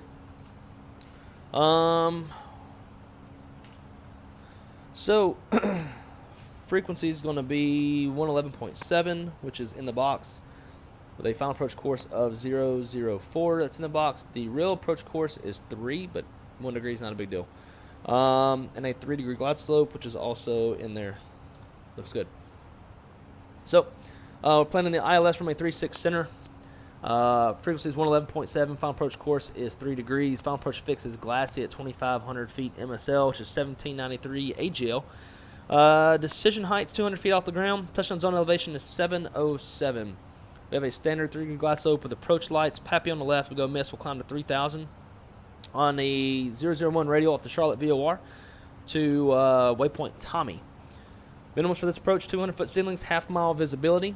We got that, so we ain't all that worried about that there. Let me get my taxi continued, or airport information continued. For runway 36 center, we have high intensity runway lights, centerline lights, touchdown zone lights, approach lights, Pappy on the left with a 3-degree glide path on the Pappy. Runway's grooved. RVRs are reporting. And we've got 9,040 feet of usable runway from the glide slope, and it's 150 feet wide. Once we land, it's going to be a right-hand turnoff, very short taxi, and we'll taxi over to the fancy little terminal that says like the big CLT. You can see inside of it. It looks all nice. I really hope Charlotte is in here. I updated my FS Dream Team stuff last night or this morning, and when it does that, for some reason it kicks out my Charlotte airport. So hopefully we're not landing at default scenery, because y'all know I'm bougie like that and I hate default scenery. So being that we're going to shoot an ILS, we'll arm our ILS push buttons. We'll go auto brake low, and we are set up for the approach. If we really wanted to make up some time, it looks like we can see there is our center line. So we could go direct to the first fix on the approach and make up a lot of time. Looking at the weather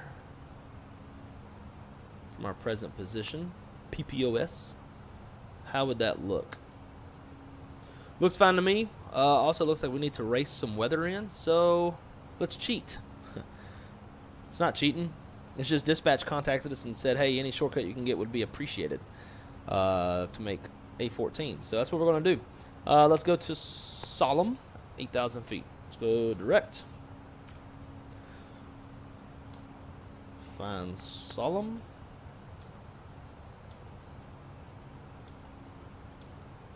Sometime today we'll find it. You could just type it in. Oh, that's not in there because, yeah, I know why. I didn't do approach via. So we go 3.6 center, arrival, approach via, Solemn, insert, direct.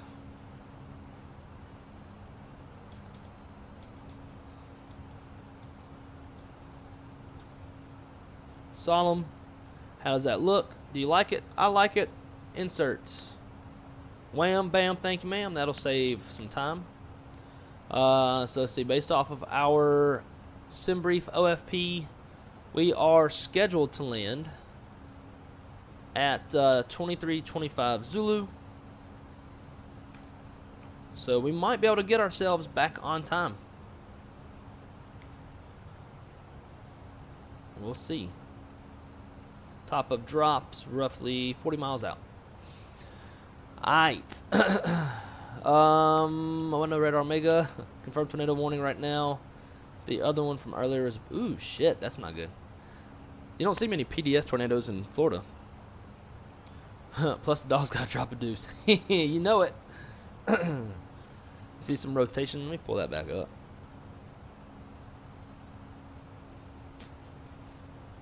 Nope, that's not it. Alright, so we got a new tornado warning now. Looks like it's heading out. It's over Merritt Island National Wildlife Refuge right now. That's pretty close to SpaceX in Cape Canaveral. Hopefully, oh shit, and there's actually a tornado.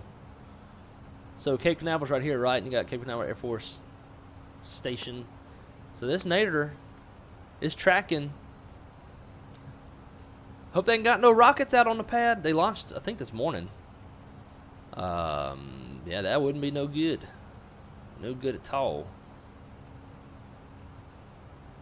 Let's see what the tops are on this weather that we were flying by earlier.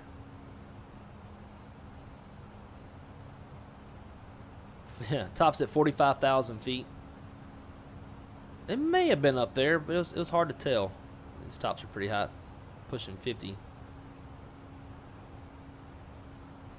This is the stuff we really care about as dispatchers when we have en route flights. If we can't get over it, we got to go around it, right? So we pay a lot of attention to the echo tops.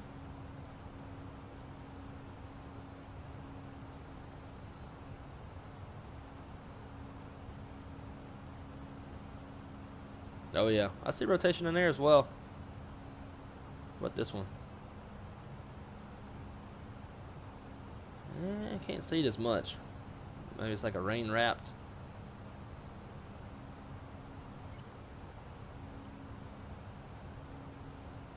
Ugh, airport's about to get hit. What about the house? Usually it's weird. It's like when sails hit Lake Apopka, it's like they dissipate or like skip off. It's like they never. We don't get enough rain at the house. But everywhere else in Florida gets a ton of it, especially Lauderdale, after they flooded the other day.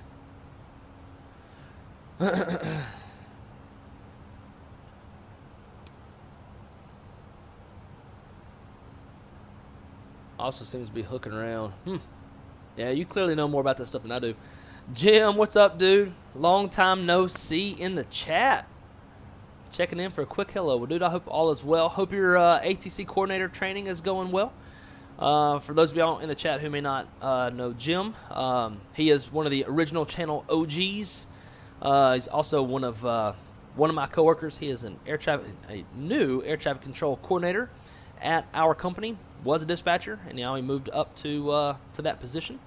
So he'll be the liaison between the ATC command center and the dispatchers, funneling information to the dispatchers to let them know of any reroutes, programs that are coming out, any flights that are captured in programs, what those delays and what the wheels up times are going to be, or the update times, depending on what the situation is. That's what he'll be doing. And it's actually one of the most sought after positions in the operations control center of the airline. So Jim, congratulations to you, dude, for moving up. Happy for you. Can you check sim screenshots in the Discord? It's not simulated, but it's picture regarding. Sure. As long as it ain't dick pics, I don't care.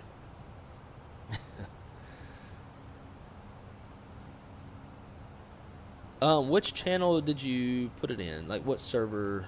Is it mine or YIPJET? It's like now, like YIPJET's gotten so busy, and it's popping so much that when I get a message in my Discord, it weirds me out. I'm like, oh, why are you here? Should be in YIPJET.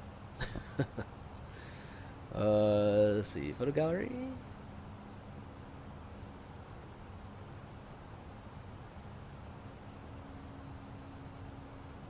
Oh shit! Tatted up lid ended up in the ocean. Oh, those people are truly running that plane off the dang ground. That's hilarious. I really hope that was in the academy. Wrong side, okay. Simpix. Got it. Oh yeah, you can definitely see that hook echo. What are you using here? Is this Radar Omega or is this another source? And if Radar Omega, what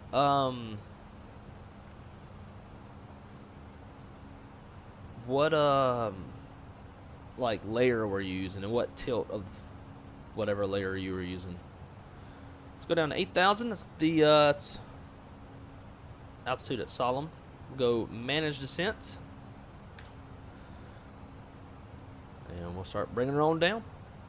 I just hit the button a little bit early because it takes a quick little second for the aircraft to really get that descent going. And look at that. So now we're already pretty much right on that glide path. It started out like about to be above us, and now it's playing catch up. Oh my god. Hello. Alright, let's do this. Selected speed. Let's dial it down a little bit. We're kind of getting into coffin corner, so we want to be real careful we start hitting some turbulence.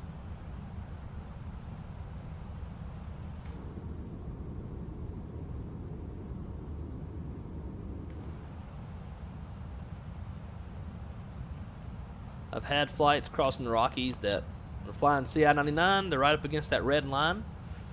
Then it hit a little bit of mountain wave and overspeed. Then it, I think there is limitations. Depends on like how much the overspeed was, like how many knots and how long. But if it's for a certain criteria, it will require maintenance inspection upon arrival.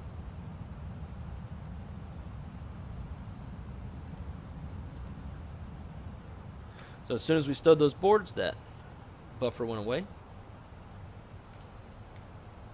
And we'll get the engine anti-ice on just in case we encounter anything in here, and we'll get the ignition on as well. See, I'm using quad weather on Google Chrome. I was using the Tallahassee radar at 0.5 tilt. This storm prompted PDS tornado warning and big debris ball appeared on the correlation coefficient. Yeah, no shit.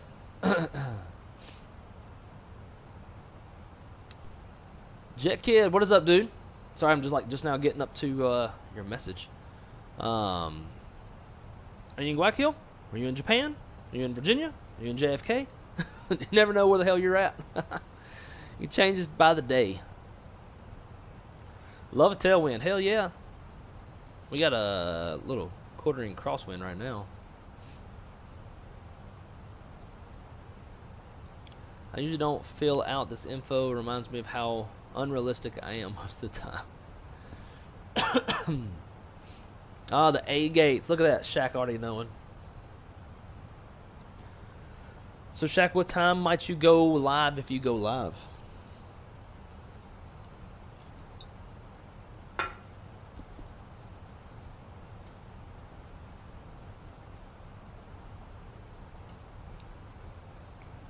Took this nice little shortcut right here.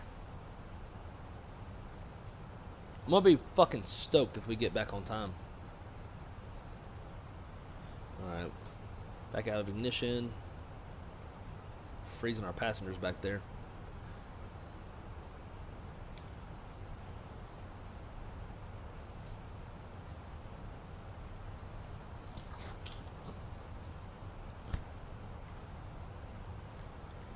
And ladies and gentlemen, from the cockpit, this is your hang on. Modify, cancel. Why is it not detecting my... Ladies and gentlemen, from the cockpit, this is your first officer speaking. We have started our descent. That's a piece of shit. Packs. See?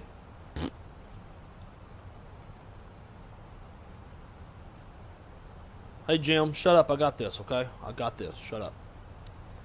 Ladies and gentlemen, from the cockpit, this is your first officer speaking. We have begun our descent into the Charlotte area. We do have some build-ups and a little bit of weather around the vicinity of the airport. Anticipating some possible further bumps on the way down, so we're going to keep that seatbelt sign fastened, like for our lovely flight attendants back there to stay seated as well. But as always, I want to thank you for flying YIPJET Airways. We're greatly appreciative of your business. We hope you enjoyed your flight, and we hope to see you on a future YIPJET flight. Flight to Spare Cabin for arrival. Bing! Bing! I think that was pretty smooth. I am in... Oh, shit, look at you. Man. Old JetBlue's got that fancy ass Wi-Fi. It's fast enough to watch a YouTube video en route. Not saying that my airline don't. Because actually I never even try. I always download stuff. But how's your rides, my friend? How's the rides? How's the flight? How much longer do you have? Probably a hot minute. I could probably find you, actually. Let's see where Jet Kid's at. Flight radar 24. Let's see. Close, filters, call sign on JBU, and then airport we want NGYE. Let's see where he be. Probably gonna be out over the ARs if I had to guess.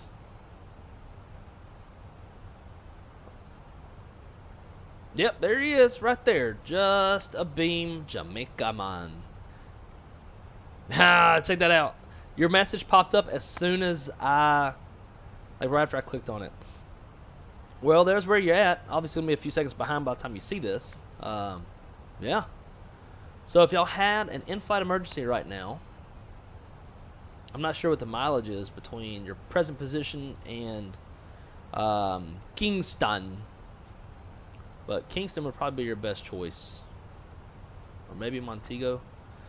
So, they always say, divert to the nearest suitable airport where safe landing can be made, but the nearest, like the actual physically closest, isn't always the best. Sometimes it kind of help you out if you factor your distance and your glide path. Uh-oh, that's not good. What happened? Thanks, airplane. See, got me on a rant, and now I'm going to lose fucking points. I should just declare emergency and not lose points.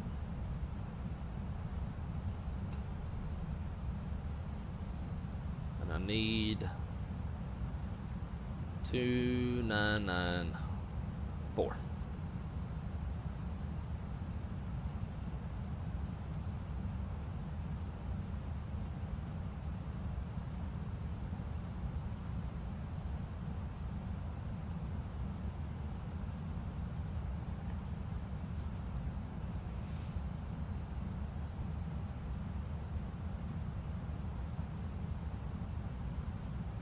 In the soup. Oh yeah, it's getting bumpy.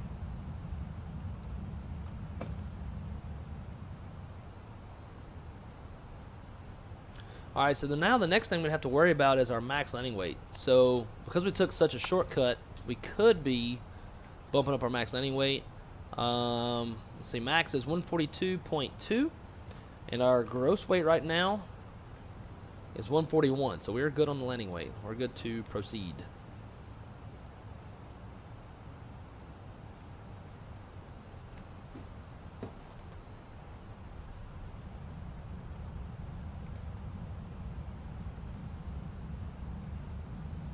Level off, bleed that speed while the glide slope is above us, and then when it comes down, we'll rejoin it and bleed the rest of it on the way down.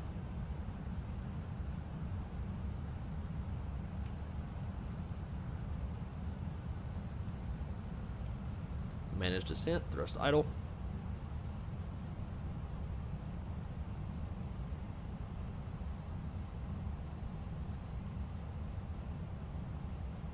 $745. Okay, cool, cool.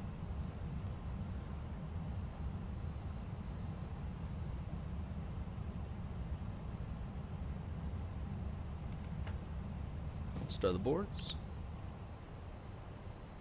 Alrighty. The status page check. All is normal. Approach checklist. Briefing is complete. Approach stable by 1,000 feet. AGL. ECAM status is checked. Seatbelt signs are on. Minimums 200 is set. Engine NIS 1 and 2 are on. Altimeter is 2994 sets.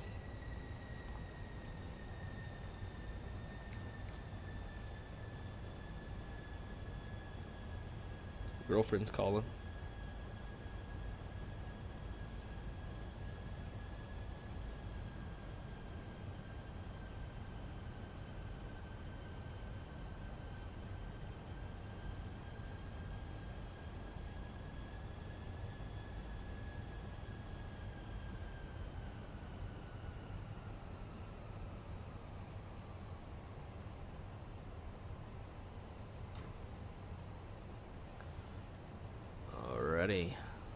Let's get those landing lights on.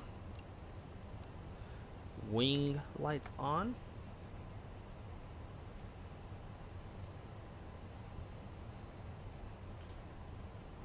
Let's just check our arrival info one last time. 0709 16 2994. Yep, still the same. Looking good.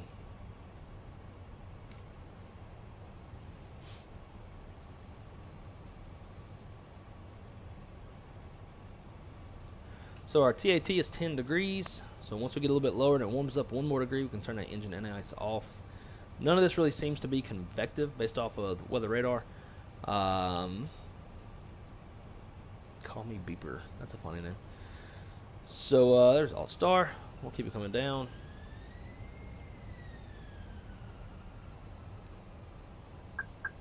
Go ahead and set 3,000, which is our go-down altitude.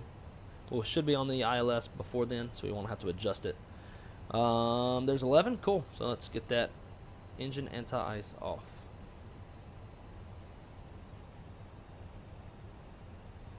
Speed. Got some weird sinus stuff going on. A little drainage. Check this core, Roger.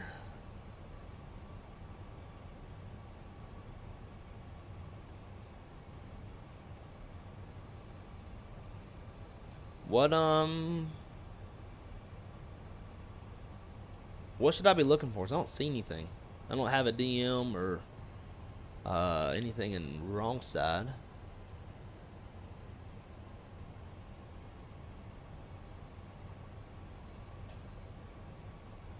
Yeah, I don't see anything.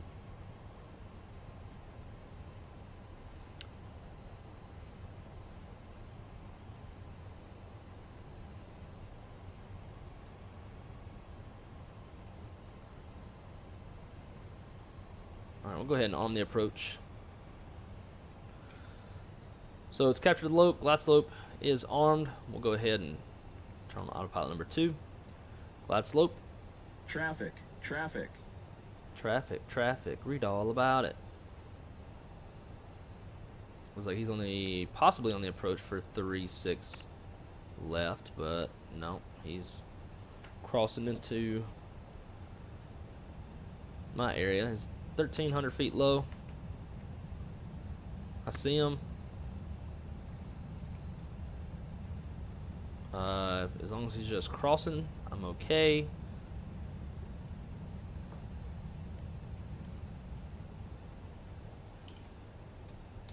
Flight plan, no. McDo menu, ATSU, AOC.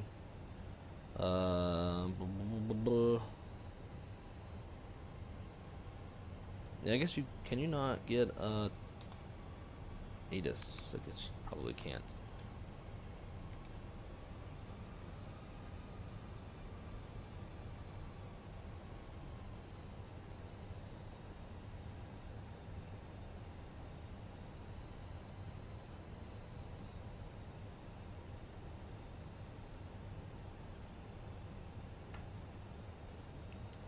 Slow her down just a little bit. Get that V&E plus 10 so we can get flaps 1 out.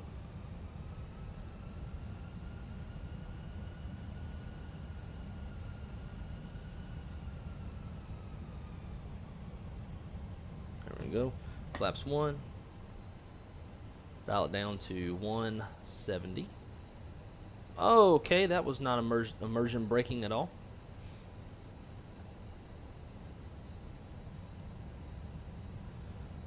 Let's see, arrival, approach in use, simultaneous approaches in use, expect ILS 36 right, and RNAV 36 center.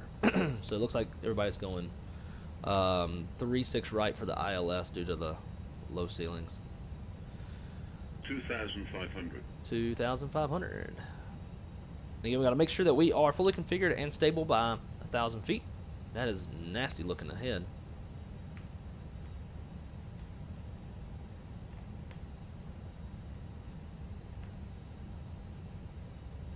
Why didn't that save?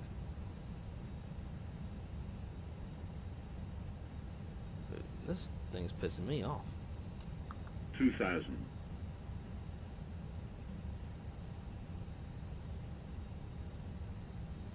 Ugh.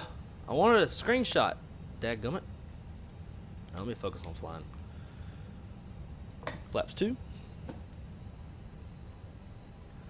Alrighty, we are at 5 miles, crossing that range ring, so we'll go manage speed. Gear down. Arm spoilers. Flaps 3. We'll say we've been cleared to land.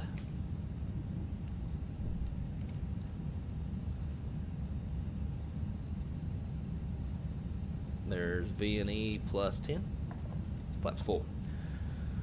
Landing checklist. Cabin crews advise auto thrust speed, auto brakes low, ECMMO landing all green, landing checklist complete. I'm gonna kill these lights real quick. I don't like a whole lot of light in my eyes. 1000, we are stable.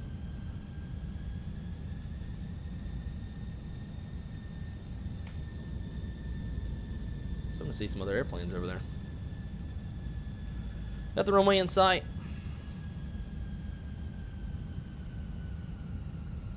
You got some showers crossing midfield.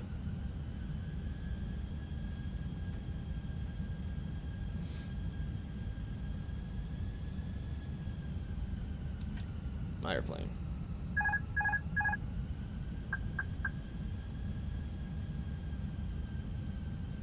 $500. 400. Below 1,000 feet, you cannot exceed 1,500 feet per minute. Otherwise, it's unstable and you have to go around. 100 above.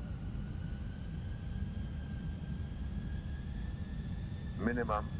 Continue. 200. Get over there. 100. 50, 40, 30, 20, retard. 5.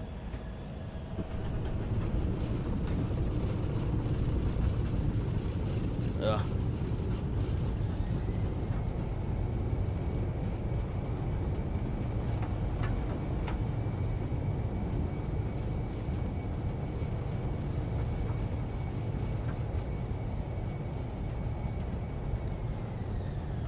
Reverse idle. Manual braking.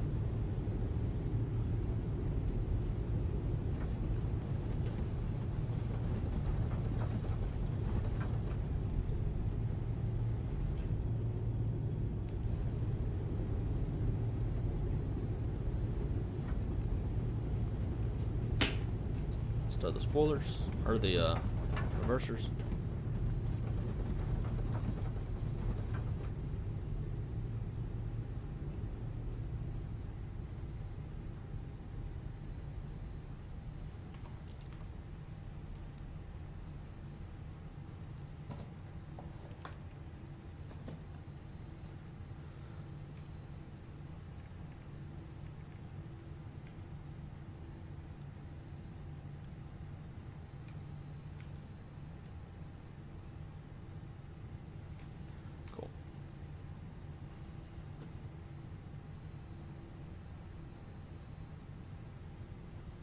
So it's 21 or 23:13. We're supposed to be on the ground by what was it, 23:25, something like that. So we're early.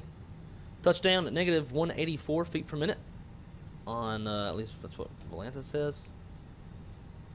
I've actually kind of quit looking at Volanta now that on New Sky, since it goes based off of G shit.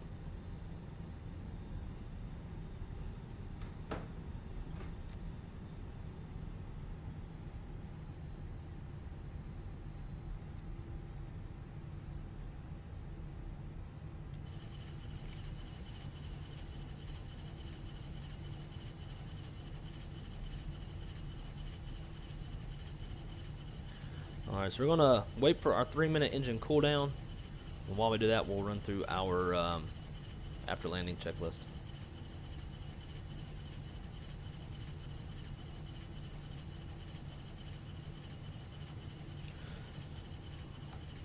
Okie dokie. After landing, exterior lights are set, flaps retracted, TCAS to standby, engine mode selectors, normal, ground spoilers disarmed, radar operated windshield is off. Boom, boom, boom. Let's see. Yeah, Chase, I know, right? We're almost at 700. It's only taken 2 years. In fact, we're about to hit the 2-year anniversary of Wrong Side Simulations, which is pretty neat. I don't think I ever imagined that I've made the friends that I've made, the connections that I've made, really any of this. I never would imagine that, like, the production value, if you will, of the streams have gotten to where it's at. It's been really cool. I need to look and see exactly when, like, my first video upload was, or my first live stream. We got 50 seconds. So let's take a look-sees. Live.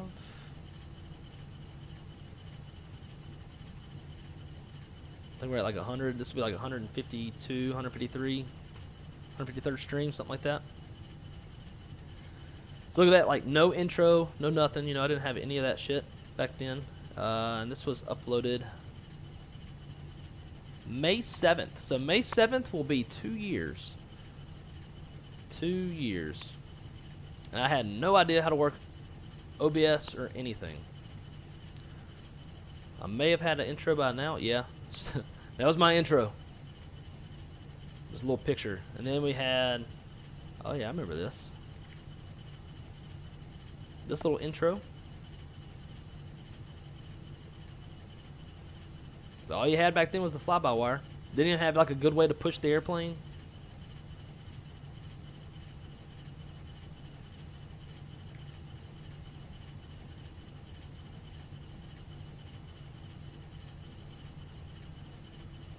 Yeah, not as good as what we got now, but you know, everything grows and takes time to progress. So I wouldn't change nothing about it.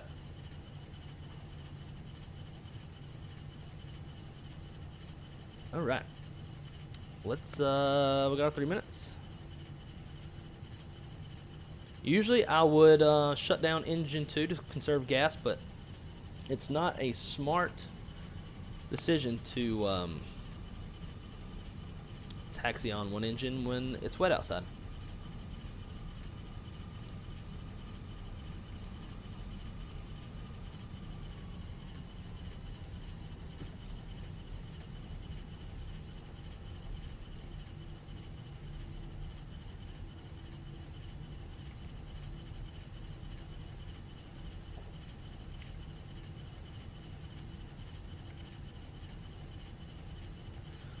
Alright, let's see what gate this is up here.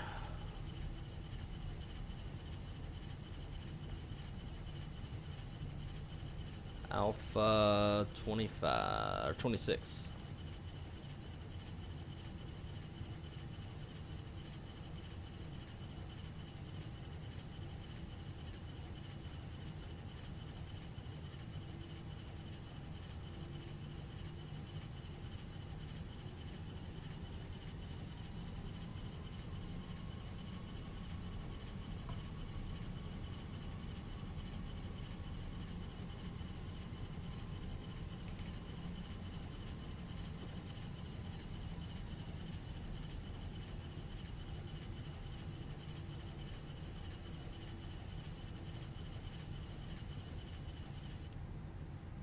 Oof.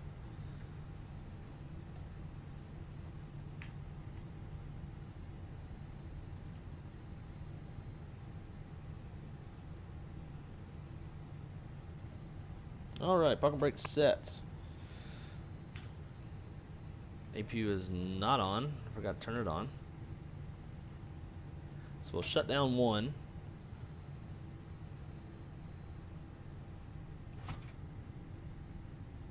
Ground power. Chocks. And we'll shut down number one. When I said shut down one, I mean like shut down one engine. Beacon light off. Fuel pumps off. Hit that So is the board.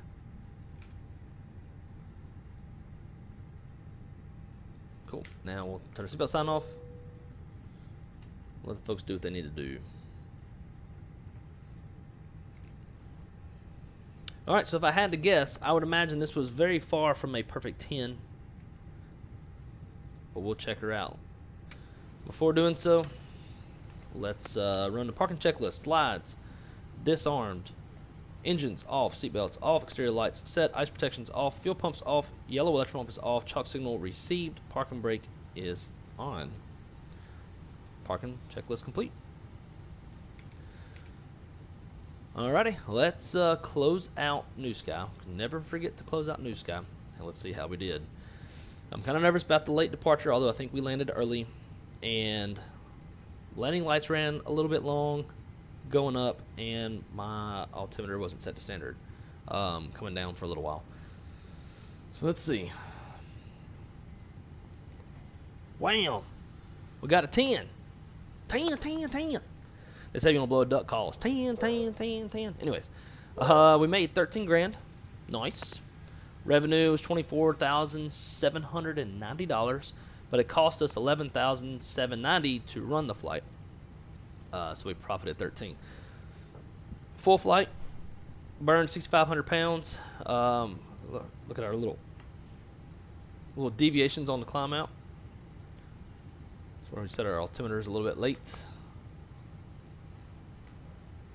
And then let's check here and see how our centerline deviation was. It says average centerline deviation 0.63. Max centerline deviation was 2.61. That was close to the touchdown point, I would imagine. And I don't know about y'all, but I always try to see where that landing spot was. And look at that, boy. Oh, well, you're right on the spot. Right on the spot. And we didn't slam it too terribly hard. Actually, this says 1.09 Gs with 87 feet per minute. Yeah, that's bullshit. And we pretty much stayed on that center line all the way. Well, I'll take it. I will take it. New Sky's where it's at. So, and also, look at that. This says schedule 23:45. Although the flight plan said 23. The flight plan was going based off en route time, not like the block. So we got in early as well. Even though we pushed, this according to this was 9 minutes late. I thought we were later than that. We were later than that based off of the time in the airplane. But we landed early. That shortcut definitely helped. But yeah, that's a good flight. I'll take it. Definitely gonna have to put a longer flight en route later tonight and let that thing just fly. But guys, thank y'all so much for coming to hang out. As always, always greatly appreciate your friendliness, the community, the good times that we have. And again, if you are interested in joining YIPJET, it's about the, I mean, I haven't joined any other airlines, so I don't know if there's any cooler pilot groups out there, but our pilot group is pretty kick-ass, and you actually have a voice at our airline. I don't know about others. So if you want to join YIPJET, all the information you need is in the description below. The link to New Sky to join New Sky, the link to join YIPJET, and the link to our Discord. Come hang out with us, come fly with us, make some money, get some good pilot ratings, and have a good-ass time. I'm about to jump off out of here because I think the girlfriend just pulled up. Don't forget, guys, Shaq will be going live in about the next 20 minutes, so probably see you over there in his chat. And I'm trying to get a stream in maybe late tonight. Maybe I'll sneak out tonight and get a late stream. And if not, then maybe tomorrow morning. Okay, let's see. Okay, I got it now. Hey, nice. There's Jet Kid, guys. They are en route to Guayaquil, Ecuador. I don't know if that's how they sound, but anyways, guys, y'all have a great night. Be good at it. Fly YIPJET. Keep it on the wrong side, and I'll see y'all on the next one. Peace.